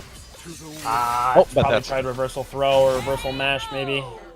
Yeah, we saw the interrupt. I was definitely just waking up with the button. What timing? You have to break this. You have to break this. Okay, there we go. That still is a lot of damage. It's almost half an entire character's health total. Blitzcrank is just winding up. Oh. He's gonna get stands 2H for it. Swinging from the chandeliers, but yeah, just immediately gets knocked down. Oh, I was gonna say before, I love that get up attack just beats that and sends him all the way back to where he started. Can you combo off of that after that rotate hits in that situation? I would assume you can, right? Especially with Fury? Specifically with Fury, yeah. Normally you cannot. There are very few ways to combo off of rotate. Oh, but yeah, you caught him with the Fury dash cancel, not expecting and opening him up for the kill for the round, for the game. Bro, Gappy is wild. I have not seen Gappy play the game before. This is crazy. Like, yeah, I do. I like what I'm seeing. Blitzcrank is scary. This is awesome, though. Nice throw tag. Nice block on the J2H and the fuzzy mash. Oh. He's hitting Echo for the 3M as well. Man, he's got him in that corner. That's another great situational awareness. Noticing that his break bar is almost full. If he went for the rocket grab into the drill down, he probably would have built enough to break out of it before he was able to get steamed. This routing is also incredible. That's probably the most damage you could have gotten without needing to use a reaction So really good running. Miku is just getting run over this round. Dappy is going crazy. And then, like you said before, you've got to be frustrated. Like, look, like seeing this. Oh no! Oh my god, bro. He's oh. up. Hugs. It's not a very warm hug. Nice air throw. Oh! What? Okay, going for the limit strike and putting them immediately in the corner. Bro, Dappy, Nice. this is wild. This is so wild. Oh, the car cancel. Not holding up there. Caught the grab or caught the roll. Oh no, super. You can super off that with Steam, can't you? Yes. So with off of a command grab, if the command grab gives you full steam, or if the command grab uses full steam, you can combo into your SQ super. Gotcha. We finally got some Echo Oki this round. Let's see if it works out, and it did not. Oh, it does not. With Juggernaut, does this kill? I think it's close. I don't think... Echo does not have a lot of health. Echo dies. What was that? 70, 80%? It was more than just half. It was probably close to 60, maybe 65. Thank gods for the machine. Thank the gods for the machine. Bro, I don't even what a know. set. I'm speechless. I can't like put into words how like cool. Not only was that like cool to watch, but like okay. But I'm also I'm gonna be real. I'm gonna be real. I would have been getting so angry. I would have been getting so angry if all of that was happening to me, because sometimes, especially in this game, from my experience, there are certain like the way the game prioritizes jumps or like throw techs that just like does not work sometimes. Like I will literally be holding up against like Vi Sway Command Grab or Blitzcrank, and I still get grabbed, and then I'll try other times to like try to like mash jump, and it still doesn't come out. And it's because I'm assuming like sometimes with the buffer, like some of these command grabs, like some of the grabs in the situation, and also contribute to the fact that grabs are so strong in this game, is like there are so many situations where like the grabs, I just feel like, bro, I jumped that, or like I teched that. Like there's some situations where like the buffer doesn't seem to be in favor of the person who is about to get grabbed, you know? Yeah, and I mean, hey, thankfully with replay takeover now being implemented in the game, we can actually just go back and take a look. Like, did I jump that? And I'm so glad that that's in the game now. It's such a W. That's so true. It's not a feature that it's not a feature that I personally use a lot, but I know it's a feature that a lot of people use, because usually in most situations that if I get hit by something, unless I like don't know what I get hit by, I like know what mistake I was making. Like, I know what mistake I was making. I don't necessarily need replay takeover. In my opinion, replay takeover is most helpful in like the weird conversion situations, because like you can't, if you're sitting in training mode, it's not easy to like say you get like a weird back hit of something, like it's weird to figure out how to stabilize a combo, or like you get like an air to air with a move that is like not necessarily, or like at a weird height, blah blah blah. Like learning how to convert off that sort of stuff with replay takeover is really, I think, the strength of it. You know, but to be fair, there's a lot of like really random weird mix-ups in this game that also probably are worth checking out in replay takeover as well.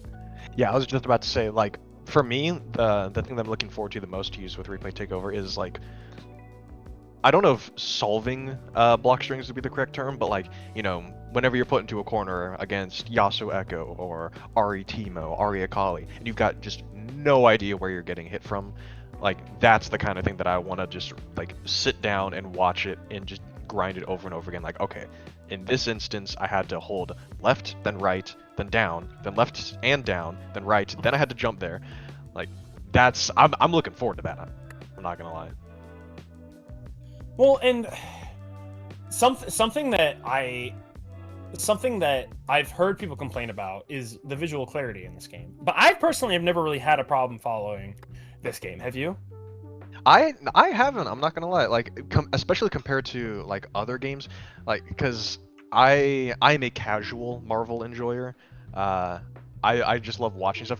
That game has some visual clutter. Like, I'm sure at the highest level, like, you know, you're able to tell what's going on. But for me, whenever I see a like all 6 characters on screen, I'm like, all right, where's the mix? What am I looking at? But with this game, like, you know, the animations are done so nicely that you're kind of just able to tell, like, either like looking at it, like seeing it the first time, or just looking back at it one time, like, oh, it's right there, obviously. Yeah. And I think I mentioned it when Van the Man played Gappy when they did the Juggernaut Blitzcrank Ditto in their game 1 of their set. Where like I can't tell what's going on, and the only reason that like I was kind of hard to tell was 1, they're both playing the same character, 2, not playing like any skins, and then like there are situations where like they would run at each other and be overlapping by a majority of their hurt box. Or like like a majority of it, and like those are the situations where it's kind of hard to see. But the smaller characters, who are the ones that enforce most of the mix-ups and the sandwiches, are the ones that I have an easier time seeing, like genuinely. So like I've seen people complain about the visual clarity in this game, and I've never personally had that problem. But like there are obviously certain situations, certain teams, certain characters that are better at taking advantage of that than others. Like Jinx is really good at filling the screen with garbage you have to pay attention to as well as her, and explosions, blah blah blah. Yeah, especially with puppeting. Yeah, and Blitzcrank is also just huge and just takes up a lot of space on the screen. And so like I said, it's tough to see sometimes if there's 2 Blitzcranks just running at each other. Oh man, that just reminded me, like one of my friends plays a lot of Braum, so whenever like they call an assist and put up Braum shield, or they just call Braum as an assist with the shield, that thing is so massive that trying to see like what the other character is doing behind it, that can sometimes get a little visually cluttered. Well, but to be fair, that also might be part of the design specifically behind Braum shield. Like Maybe specifically behind Braum shield, because again, it's intended. Oh, it's stand behind me. I'm gonna throw out assist behind the shield. So like there's a chance that's because like usually the assist characters when they come in get put in the background compared to the point or the active characters, but I actually don't know if that's the case for Braum shield. I would actually have to look at that again, because I know the shield comes out, and if the point walks behind the shield, they might be encased or put behind the shield until they walk in front of it, but I don't know for sure. I would have to see. Yeah, I have to look at it again. Speaking of Braum shield, like what would you say, like tier list wise, what's your opinion on like where Braum sits? I think Braum's in a good spot. I think him and Yasuo are like right at the middle of the road at in theory the ideal power level for this game. Like Braum is tough to balance because he can be really frustrating and toxic in some people's eyes. I personally don't mind fighting Braum, but I also play Yasuo, so I have a lot of tools to deal with him. But like he's very solid. Shield is being perfectly honest. Braum is bad. Braum is bad. But he has shield, which is genuine. Like I was about to say, I hear of however coming. Like, yes, exactly. Like if Braum wasn't designed the way he currently is, his power level he'd be horrible, like genuinely. But he's built around the shield, and the shield is such a gigantic spike in his power. Shield and Unbreakable having armor on all his normals, because his normals are also not good, but they become good when they can't be contested ever. Yes, you know? Yes. So like in theory, Braum is a very polarizing design, and that's the reason that I think characters like Braum shouldn't be better than he currently is. I think he is in a good spot. I think before he got to the point where he was at, he did need some buffs, but where he's at right now is very healthy. And I think the same for Yasuo, actually. And I think I've said this in the past, and I have said I'm a Yasuo player. You can see my Discord icon. I literally forcing Yasuo. I love Yasuo, but I do know that he obviously needed nerfs. Him and Echo both needed nerfs. Of course. But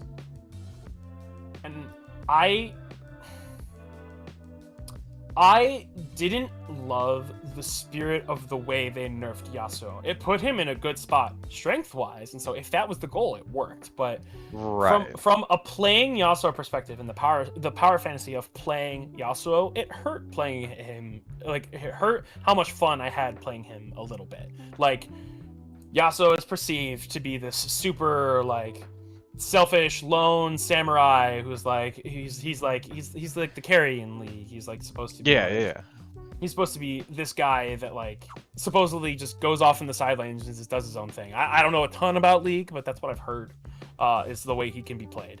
And so like if that's the way you want to design him in the fighting game, that's perfectly awesome. If he's a character that does not provide a lot of support but is really strong by himself, that's perfectly fine.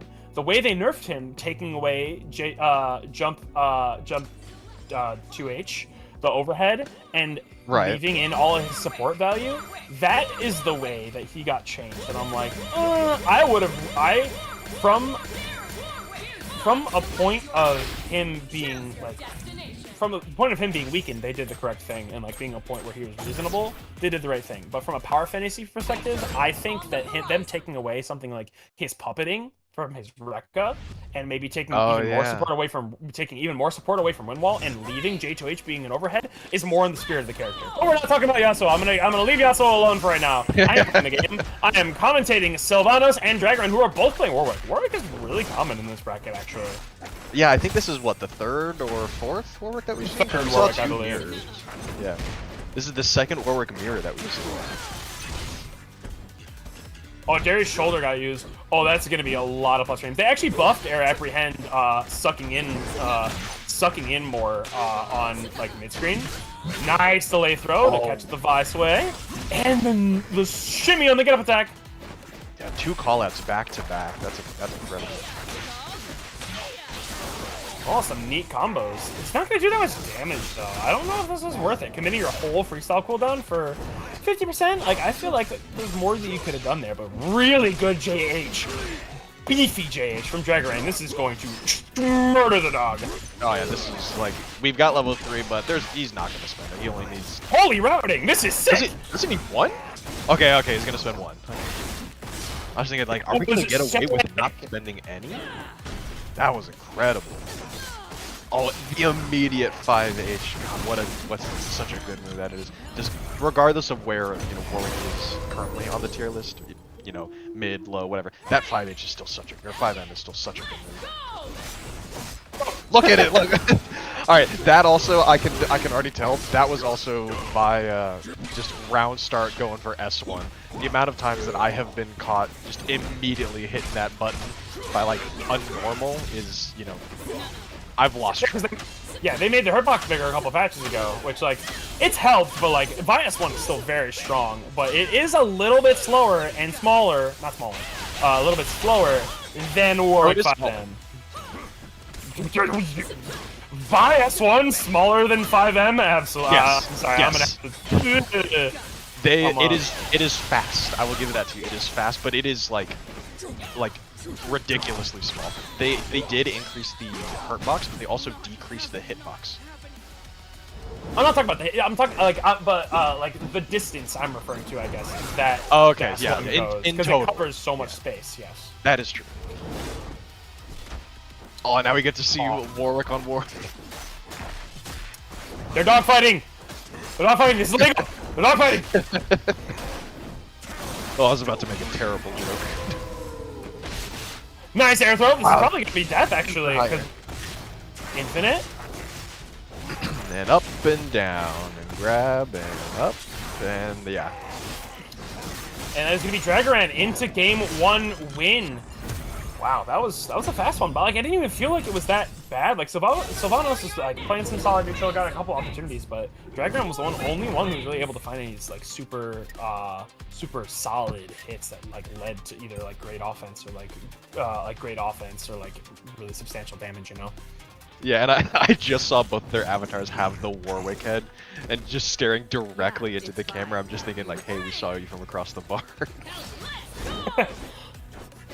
Nice confirm! This is going to be into some blood. It's going to be a little, probably around 75, yeah, blood for Warwick number 2, Sylvanas. Overhead going to get blocked. Nice call. Alright, Dragaron has break. And yeah, an ops suspended. Trying to get out of it. Oh! Yeah, this is real scary with that cross-up. Oh, the extended hurt box actually did stuff out Warwick after the Vi assist. And up, and oh, okay. This was not what I was expecting. Nice, yeah, the immediate 2L force attack. So I've actually co-commentated this bracket with Evan Almighty, who was a Warwick player, and apparently that wall playing Oki is fake. Apparently it's super fake. It is very fake. So yeah, I'm good friends with Evan. I also used to play Warwick whenever he came out for a month or so before swapping back to Warwick. And me and him have talked about it. Yeah, that Oki is fake. Yeah, you just do roll, and then if they do the light follow-up of the dive kick, you just retreating guard, and it's never plus, right? Yes. But the thing is, to be fair, that retreating guard in that situation, like, I mean, even if you don't do the retreating guard, he can still at maximum. It's only like plus 1 or 2, right? Like he's only plus a couple, right?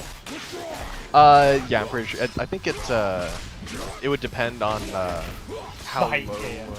yeah. How low to the ground he hits you. Because the lower to the ground that he hits you, the more frames that he has. Because as soon as he hits the ground, he starts recovering. A lot of these overheads getting blocked. It's just Sylvanos can't get anything like super started. This is a good way to get it started, but it's not gonna be too much. Yeah, and unfortunately dropping the electrics, and getting thrown back into the corner. Good roll. Oh. Nice air to air, but again, it's just not gonna be enough, like a substantial hit to Darius's health. Didn't even do half of what was left, and he had barely 50% of his health bar left. Oh, nice cross-up block again, and overhead does get blocked instantly. Yeah, and interestingly, seeing Sylvanas' Oki option just running to full screen, just immediately backing up and calling super assist. Yeah, even you can't really do that nearly as much anymore, especially without being able to tag out. Wow, and the run-up grab. Whoa! Oh, missed the fireball. It's supposed to be fireball. 100%. Oh, right, yeah, that doesn't hit full screen anymore. Oh, caught the backdash. No, that sucks. Sylvanos is actually in a pretty good position, but I was kind of cooking there. But Sola Vi just didn't seem like she was able to get any offense started, which really, really sucks. 5 MVP. 5. Oh! Oh, the tag. Yeah, just put him down. Oh, it's so high in the air. What a run under from Darius. Dash L? Oh, it missed. Oh, that caught by the JS1. What the hell is happening? Oh, that move is so goofy. It's no longer an overhead. Oh, I'm very, very surprised that Vi 2H beat Darius Jump Apprehend. Jump Apprehend has no hurt box. Yeah, and Vi 2H also doesn't really beat much. Like, so that was a rare sight to see that win.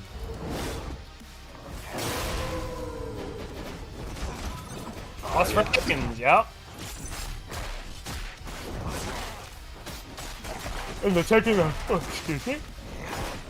Oh, I'm really surprised. Yeah, because that was on a roll, so there's no way that like the timing was wrong. It was the spacing that was unfortunate there. We're trying to bait out the Fury, doesn't work. We're trying to keep. Oh, guys, can grab into level 3 for nice, instantly going into the level 3. Now you get full bloodlust. Still such a high hill to climb though, and that bloodlust is ticking down with every second that he's not spending going in.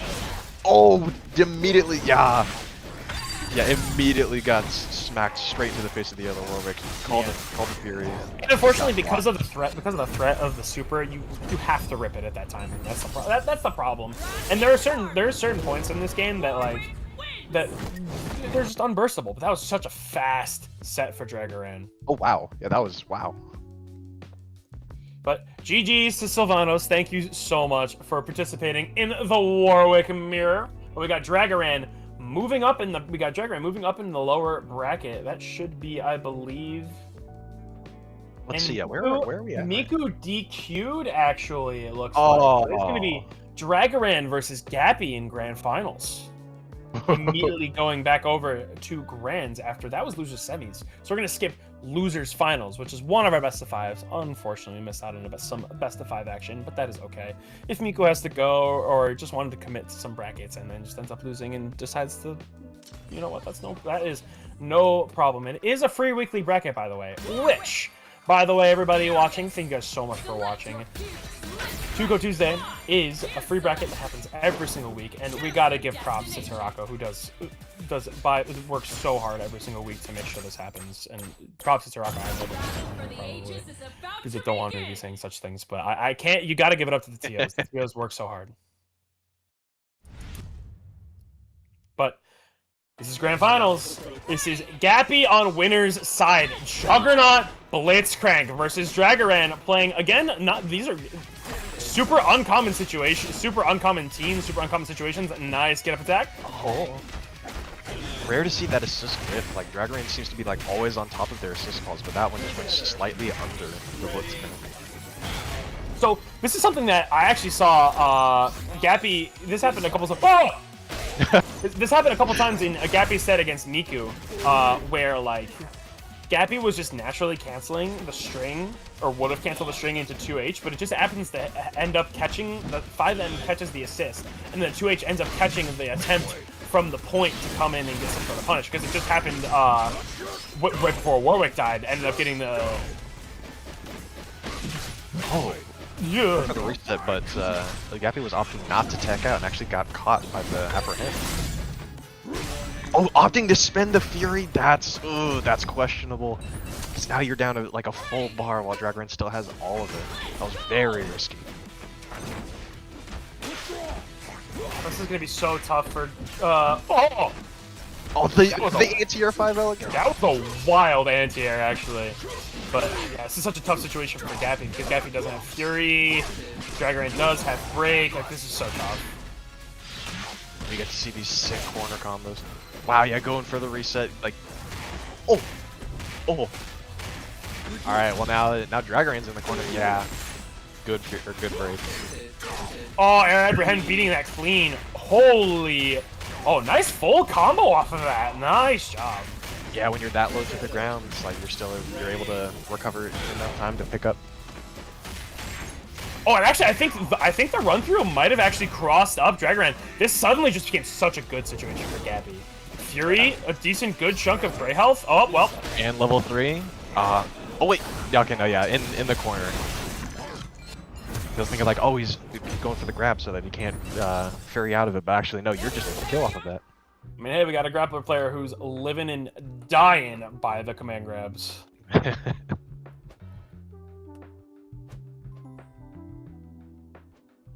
my game bug out a little? Oh, they went back to character select. Okay, there we go. Yeah, I think I saw the same thing. Wait, oh, someone's in the cab queue. Oh, okay, that's what it was. Oh. So I think I don't know who. Everyone's itching to watch. Yeah, that happens sometimes if you just join the cabinet queue, just like spectate, you accidentally hit like X on PlayStation, or just like hit the select button and accidentally join the queue, and it kicks out whoever loses. Yeah, I mean, hey, I wouldn't just like I got my controller in my hands. I wouldn't be surprised if that was me who accidentally went in there. True, my kitsune is in my lap. I'm just leaving it be, because watching this game, and especially after or playing in a bracket, it's happened every single time I played in a bracket. All it's ever done is just make me want to play the game more. Like when I went to Frosty, I literally did nothing but play for 4 days straight. Did nothing but play 2XKO. And the moment I got home, I was like, all right, I want to play more. I want to play more 2XKO. It's so crazy. This game is gas. I love this game. How did Blitzcrank jump so far away?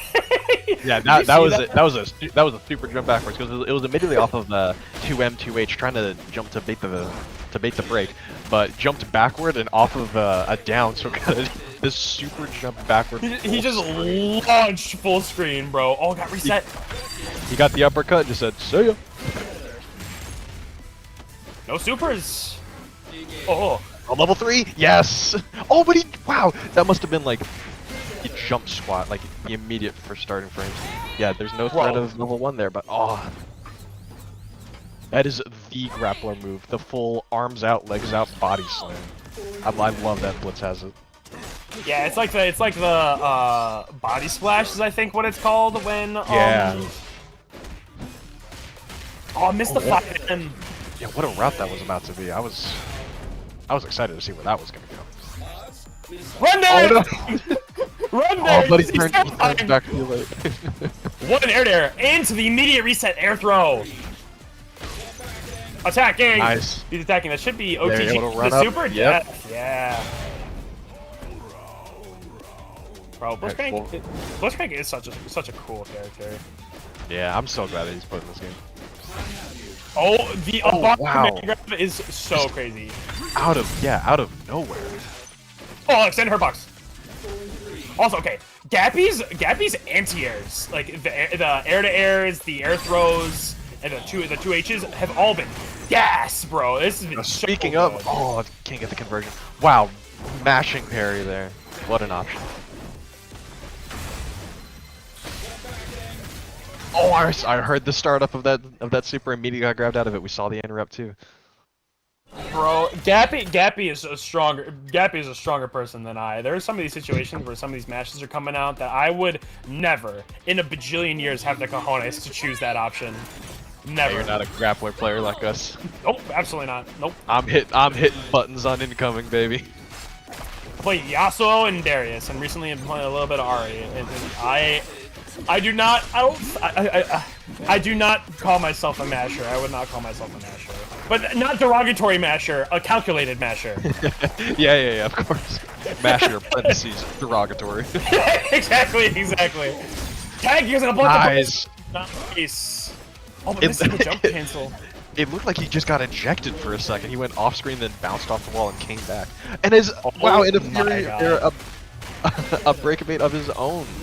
This is gonna be so much damage. Holy moly. Unfortunately, just ran out of fury towards the end of that combo. Bro. This went from really bad to really good for Gappy.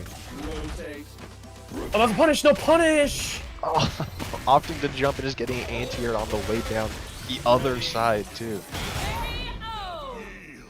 I was not expecting to commentate some godlike solo Blitzcrank, but I am so down for it. This is awesome. Yeah, this was not on my bingo card, but you know what? Here we are. Nice routing from Dragaran. Yeah, this is such an interesting route. I have not seen this. Oh yeah, holding straight down. Yeah, we saw it before that on one of the other combos. That Gappy was opting to hold down and actually got comboed because of that, and now is continuing to hold down and does not get air grabbed for it. Active frames. Oh, that should not work. Oh. Normally the 2M into the command grab is really hard to see, but that's on block, on hit. That should not have worked, but it did. Juggernaut exclusive super into super. Let's go, Blitzcrank. Wait, oh, he keeps Steam. Wait, I thought oh, but he didn't use the version of the S2 super that spends Steam. That's right. Yeah, you get to choose yeah. whether or not. Oh my goodness. The routing around break is so. Oh well. Oh, just grabbing to grab it to grab it. Yeah, at that point, like after you rolled, yeah, there's no way. Gappy is not letting anybody break today. Oh, the back H did anti-air Warwick, but nice swap to Darius is going to keep that from being too consequential. I get to see these corner routes. Oh, nice. Good, good stagger pressure there with the lights. Okay, opting to go for a limit strike. Wow, what a big button. What? Just 2H in neutral, insane. And that's going to be full combo, like you said. Low height Wrecking Ball does result in a full combo. Oh, I wonder if that was That's really cool. Oh no, double super though. Oh, he's trying to go for chip. Yeah. Nice, yeah. This is still doable for Dragon. Nice dash M. He's in the air, so that's not going to be any sort of mix-up. Yeah, and he opted to spend either. He opted to spend some of his fear on the push block, so he wasn't able to break during any of that either. Nice, a good way to get it started. Oh! All right, back in the corner you go. Oh, he tried to contest him in the air. Is that going to be enough? I don't think so. Yeah. If you spend another, that's true. Oh, and now we're one round away. Gappy actually might have just gapped everybody in this bracket. He's like, nah, I'm just gonna play a 1v1 game, bro. But I also still want to play my favorite character, Blitzcrank. Oh, the gap attack is gonna get it. Oh, but no big punish. The Nice 5 shot. dashes in the corner to bait the get-up attack. I still get up That's gonna attack. carry. Oh, nice delay. Actually, nice patience from Gappy. An instant burst bait. Oh my god, this robot is steamrolling right now. Speaking of steam, Oh, got no a throw full on the bar roll. steam now. Got to keep the pressure up, pushing him back into the corner. Wow, that 2H like catching him off. That's gonna... Oh, that's right. You just holding straight up the whole time. Oh yeah, trying to bait the Fury there, but he now push blocks. Oh, that trade, that looked so stupid. Bro, what is happening? We're out here hitting buttons. I think Dragaran is like getting so caught off guard. Like this is not how we've seen Dragaran play the game. Like a lot of these really good, like really sophisticated conversion, like the double sophisticated. Playing Darius Warwick, say sophisticated, but I'm assuming you know what I mean. You know what I mean, I think. Yes, a gentleman's team. Wow, so much damage on. Oh, and he still has enough Fury afterward to still get the grab and the super with that Fury extra damage. No. Oh, you can. That would spend all of your. Oh, never mind. I'm gonna shut up. Nice run under. They know what they're Combo doing. for Darius. Oh. Oh, and the run up grab again. We saw that several sets before.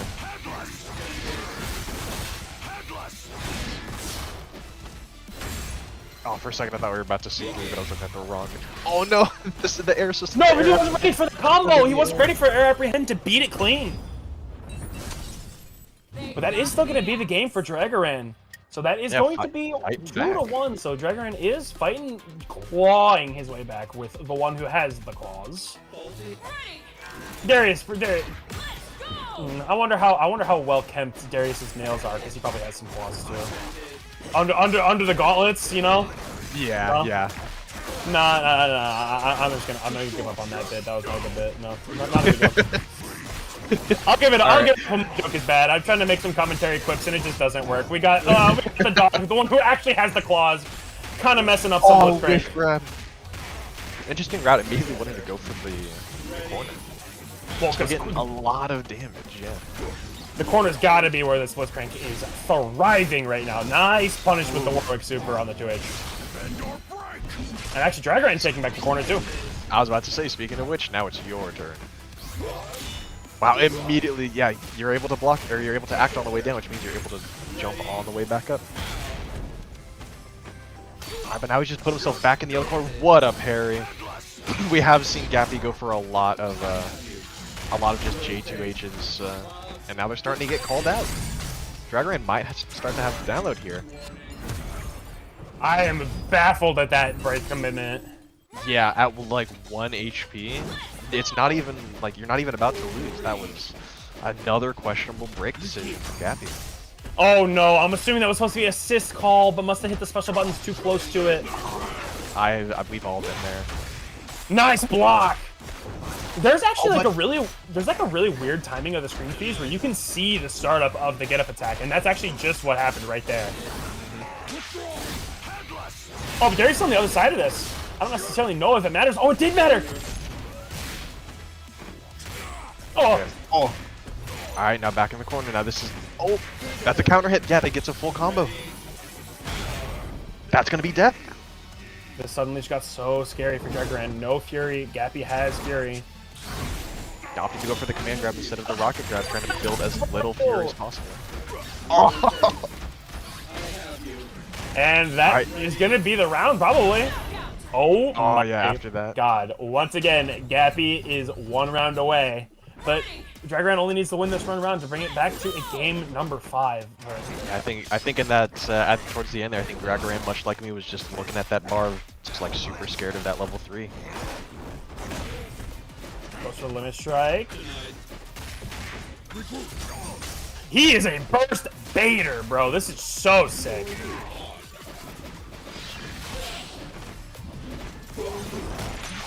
Punish on the punish on the for you.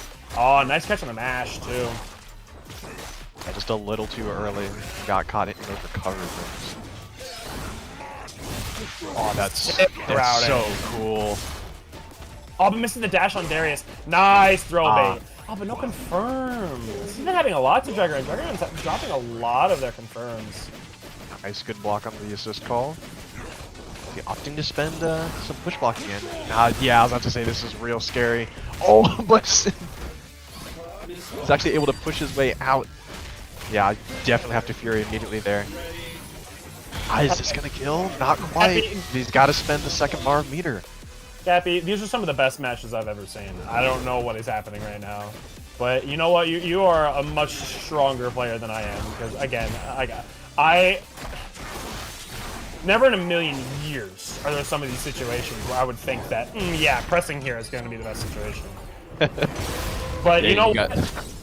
It actually did not work out in Gabby's favor for this round, because that is going to be this set going to game number 5. That's 2-2 in favor of Jegran for that one. So Gabby might get reset. We'll see in a sec. Oh, back to character select, actually. Are we gonna see some changes here?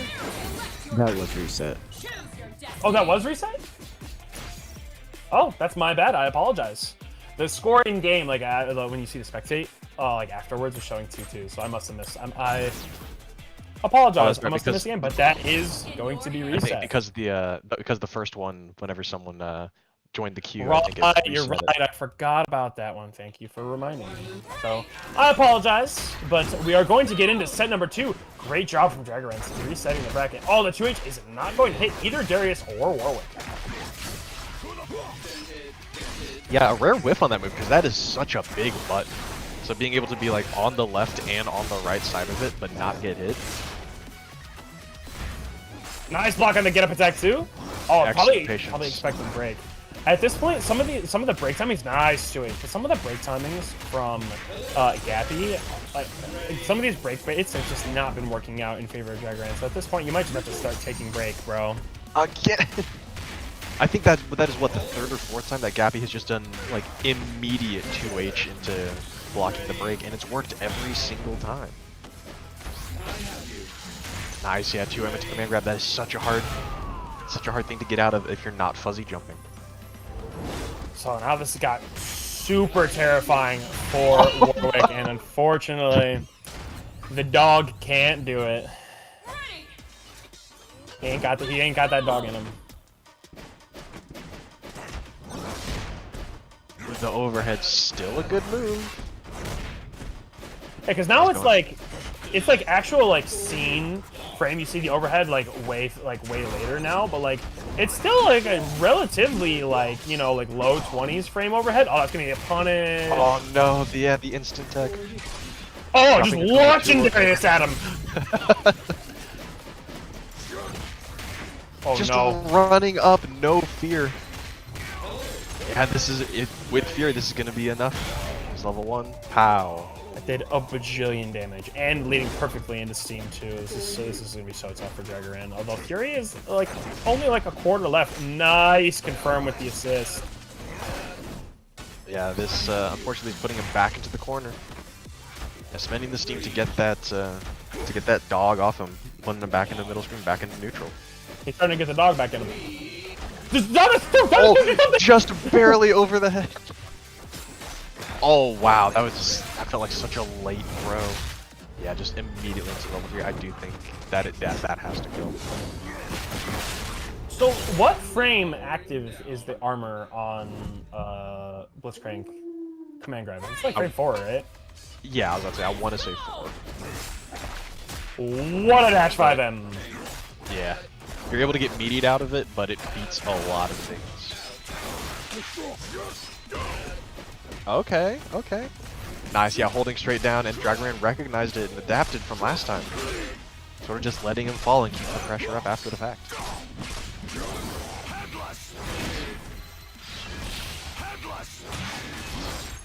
This routing is so sick, bro. And it did. Yeah, and no damage. That looked so cool, and then you look at the health bar. Yeah, opting not to spend any break during any of that. This is such a high hill to climb, but certainly still possible. Opting to push block as well, so now the Fury is alright. They're able to just get it back now.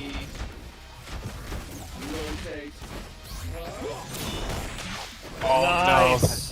No. Oh, that is going to be the burst commit. I guess that makes sense. It is last round, actually. Yeah. Oh, no. Warwick. I was expecting it to get blocked. Another one on the left, one on the right. Neither getting hit. Oh, we got maximum puppers to close out that round for Dragaran. So now the reset, game number 1 actually goes in favor of Dragaran. So that is going to be game number 1 for Dragaran. Actually, finally getting a leg up in the set. Because Dragaran started... I think that's Sorry, go ahead. Yeah, that might have been, what, the third or fourth game in a row? Because I think we started up 2-0 with Gappy. And Dragaran just been winning every single one after, I think. Yeah, I think Dragaran has specifically been doing a really good job at catching on to the defensive habits of Gappy. Like, there's a lot of defensive throws, especially when he has armor. And there are, like, certain situations where, like, he'll try to go for some air-to-airs. So, like, I think I've seen Dragaran's playing a little bit more grounded. So, yeah, it's really, really good adjustments. And those are the sorts of things that at high level you love to see.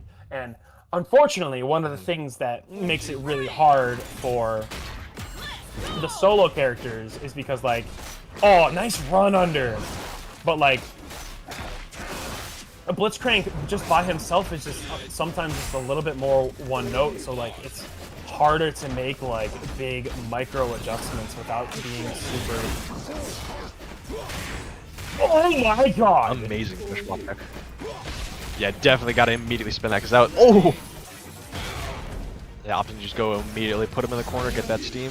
Now this is a win condition. Car cancel throw, get the steam right back. This is so much damage. Wow! 2H is beating that very clean the last couple times that Dragaran has been doing it, which is kind of crazy. That's good, get up attack, calling out the flip end. Oh, he's going to get meaty, yep. It's so... Getting 50-50, like, anytime a grappler touches you or, like, hits you and then, like, gets Oki on you and it's an immediate 50-50, it's so horrifying. Yeah. No, the push block is going to make the throw with... And we're really seeing that, with Juggernaut being able to push block both coming handy quite well there. Gappy is incredible at playing around these breaks. Like, it's genuinely so impressive. Like, the instantaneous combo. Wow. Oh my god, bro! Again, 2H into just immediately blocking the burst. Let Dragaran break or something. Like, that doesn't seem very fair, you know? Like, Gappy gets to break some of these combos, but, you know, Dragaran doesn't. What another run under? These run unders for like Dragaran are working great. Yeah, because it feels like Gappy's going for a lot of just empty hop into command grab or empty hop into buttons, and Dragaran just calling out and saying, "No, I'm just gonna hit you on the way down," just like that. That was another empty hop and just getting called out by Dragaran. That's gonna give them the round. Really, really good fixing like the deficit for Dragaran because like the really fast adjustment of the run unders was paid hyper dividends that round. That was crazy. The 5M's gonna catch the Warwick overhead. It's not gonna be good. Oh no, it's so bad. Oh yeah. Ooh, caught him jumping. Yeah, he saw that he was fuzzy jumping and got actually hit on the way up on block with that rocket punch. And Gappy calling out that they would do it again and guessing correctly. Alright, Steam in the corner. What's the wake up option? Oh, incorrect. Whoa! What a call out. Like, noticing that he didn't have enough meter to spend to get the kill, opting to spend the Fury, and giving him the neutral back because you're able to act immediately after that, letting him block the counter break.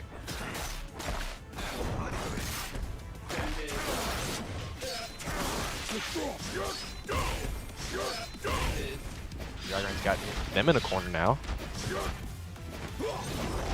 Oh, called out the jump correctly, but was able to block it. He's not overcommitting off of the 2H on the Warwick. Spinning Fury pretty early.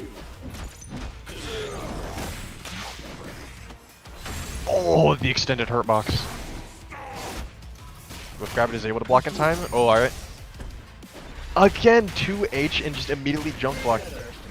Gappy waiting it out the entire time. Dragon, like, think they were going to push a button after seeing that the break didn't come out immediately. And now we've got level 3 on the deck. Nice, 2H in the dares to immediately get out of there and gets the full combo after the fact.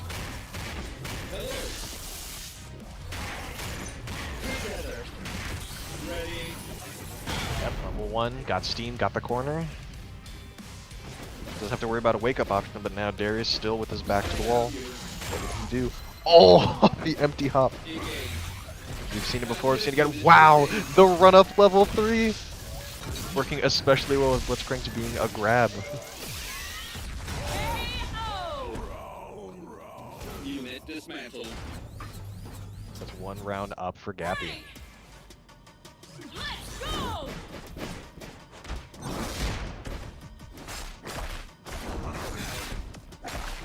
Dragon starting with the advantage of getting their break meter full. Has the corner pressure. Another empty hop. Ended up working, but still got called out by the assist on the follow-up.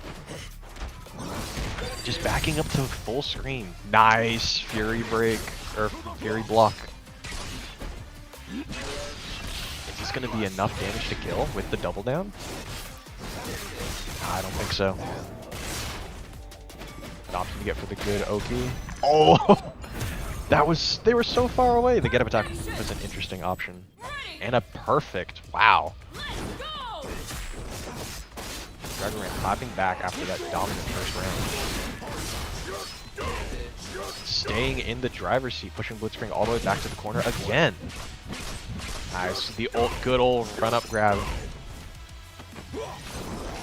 I am returned. Back. I still have to get back into the game. I apologize. You're good? Small power surge. How have we been going on the game? Headless. Well, we just saw Dragon take another game. 2 perfects back to back. A very dominant round 1 from Gappy, but then immediately getting perfected twice. So that means Dragon's on set point, correct? That is correct. Thank you, Tarako. I appreciate you. I will be in ASAP. So I apologize, Quicksand, but you may just have to keep it up for me just for 1 more second. Not a problem. Another empty hop into, like, not hitting buttons, going for the grab this time. But this time Dragon not expecting it, getting grabbed. Wow, great push blocks, opening up the Darius. Another empty hop. Yeah, this time Dragon was expecting it. Actually grabbed them right as they landed. Yeah, I want to see Gappy start hitting buttons on the way down. Start punishing them for expecting the empty hop. Or better yet, it would be really impressive for Dragon to start going for some air throws. That's true. That's true. Air hook is gonna get beat again. How many times have we seen that air hook get so just absolutely cleanly beat? And oh no. The roller to immediate level 3 doesn't have Fury, but this is still a lot of damage being Juggernaut. Here it is. I actually did less than I thought it would, yeah, like genuinely. But that is going to be the round for Gappy. And again, we see a dominant round 1 from Gappy. Is Dragon going to be able to respond just like they did in the last game? Nice, great opening. Warwick overhead has also been paying hyper dividends for Dragon this set, even in its nerf state. Nice anti-air. Yep, I mean, we just saw what I was talking about earlier, like wanting to see them hit buttons on the way down. Yeah, now we're starting to see Dragon immediately start contesting those jump-ins. Wow, great spacing. Okay, and it's confirmed too. Them out of the corner. Yeah, barely doesn't kill, still has Fury. This is such a bad situation for Gappy though, because like full health and break, even if you do have. Oh, the hurt box extension. Nice. Oh, just gets hit overhead by the bonk. Let's go, Darius. But now this is possible set point for Dragaran. Gappy is at no, right? Is at none right now, right? What was that? So it's 2-0 right now in favor of Dragaran, right? In the reset? That's an excellent question. I think it is 2-1 for Gap. 2-1. Okay, copy. Yeah, Dragon up 2-1. Headless! What an anti-air with Headless, and that's actually going to be big damage, but Gappy has 1 touch left, technically 2, unless he does throw would end up killing right now. But, oh, nice find on the hook into normal throw. I was about to say, I feel like one of these, nice parry. Okay. Yeah, this is getting Darius in the corner, this is getting some steam. Are they going to opt for Fury? Now they're just going to get the steam. See if they can get the right wake-up option. Great push block. Oh, I was expecting a Fury break right there. With lead on him, I wouldn't be surprised. Gappy, you might have to activate Neutral Fury. Never mind, I'm alive. You're way better than me. These 2 H's have been insane. The very tippy top of the finger. Oh no. Oh my god. Into the immediate level 3. Is this death? I think it might be. Not even spending the Fury. It is! Oh my god. Unit dismantled. So that means this is game 5 and reset, right? That's right. Oh my. This is going down to the wire. With a Juggernaut Blitz versus Darius Warwick.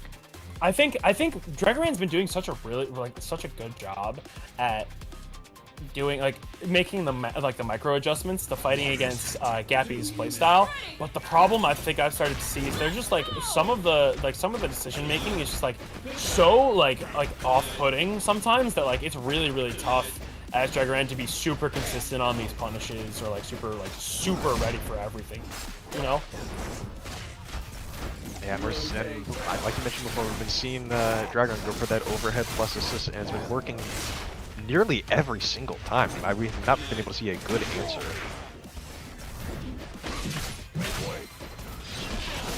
And the Headless into level 1, yep. This isn't gonna kill though, right? Yeah, not quite. Even with the 2M OTG, not quite. Into the shimmy on the get-up attack, and that is going to be round number 1. So Dragoran off to the faster start of the 2 in the final game of our Tuco Tuesday volume number 34. When is this Fury coming out? He's gonna put him in the corner, and he's gonna get hit. Doing so much damage before, and none of this was breakable. Into the Fury. Oh my god. Again? And he blocks it? Bro. This is gonna be, oh, but the drop. The success rate of these breaks is genuinely gotta be less than 10%. Actually, there's been so many of these breaks, it's gotta be in the single digits, and I am being so serious. Nice. Great down S2 from the Warwick. Staying alive on 1 HP.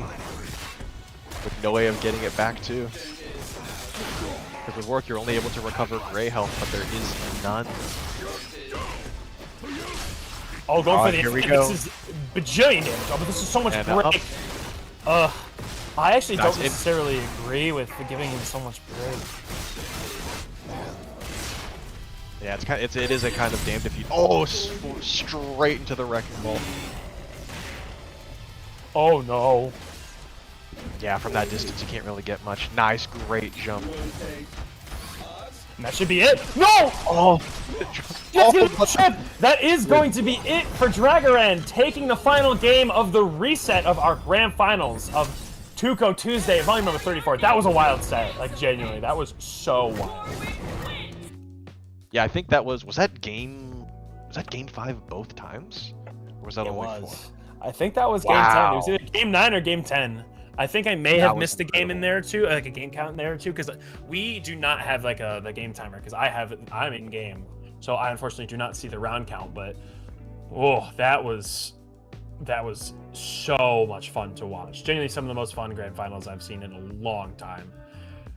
Because it's so against Juggernaut. Blitzcrank is so against what you see so often in this game. It's so interesting to watch how Blitzcrank is forced to make decisions around the strong team aspects of the game, but I think it's so awesome. Yeah, it is very against the grain, and at times where it kind of sometimes feels like you're playing a slightly different game, or you're even watching a slightly different game from our perspective. Yeah, the solo players are playing a bullet hell, while the team players, when they're playing against solos, are just playing like, all right, I just get to just throw whatever I can at you, and we'll see what sticks, you know? Because like, Yeah. with the ability to tag, like, comes so many like strong neutral patterns and like ability to take space. But as you see, like Juggernaut Blitzcrank is very capable of like attempting, or honestly, not even attempting, being very successful at punishing those attempts to take space, because if he guesses correctly on those attempts to take space, you just explode, you know? Yeah, we've seen we saw Gappy's 2H's come in very, very handy and be very accurate, like 90% of the time, opening up Dragaran several times, and getting them all the way to the corner, getting steam, and kind of just applying so much pressure. But towards the end there, like after, I want to say like after game 2 or 3, Dragaran's just started getting the download. Yeah, but that is going to be the end of the bracket, which means the end of the night for us. So everybody who's still watching, thank you guys so much for watching and supporting Tuco Tuesday. We'll be back next week, as we always are, because Tarako works very, very hard. And 2 Tuesdays from now, we get the release of Senna, and there is another Tuco Tuesday on that night. So do not miss the release of Senna. So my tag is halfcraft. And I'm Quicksand. Thank you guys for coming out. Peace. We really do appreciate you watching. Have a good night.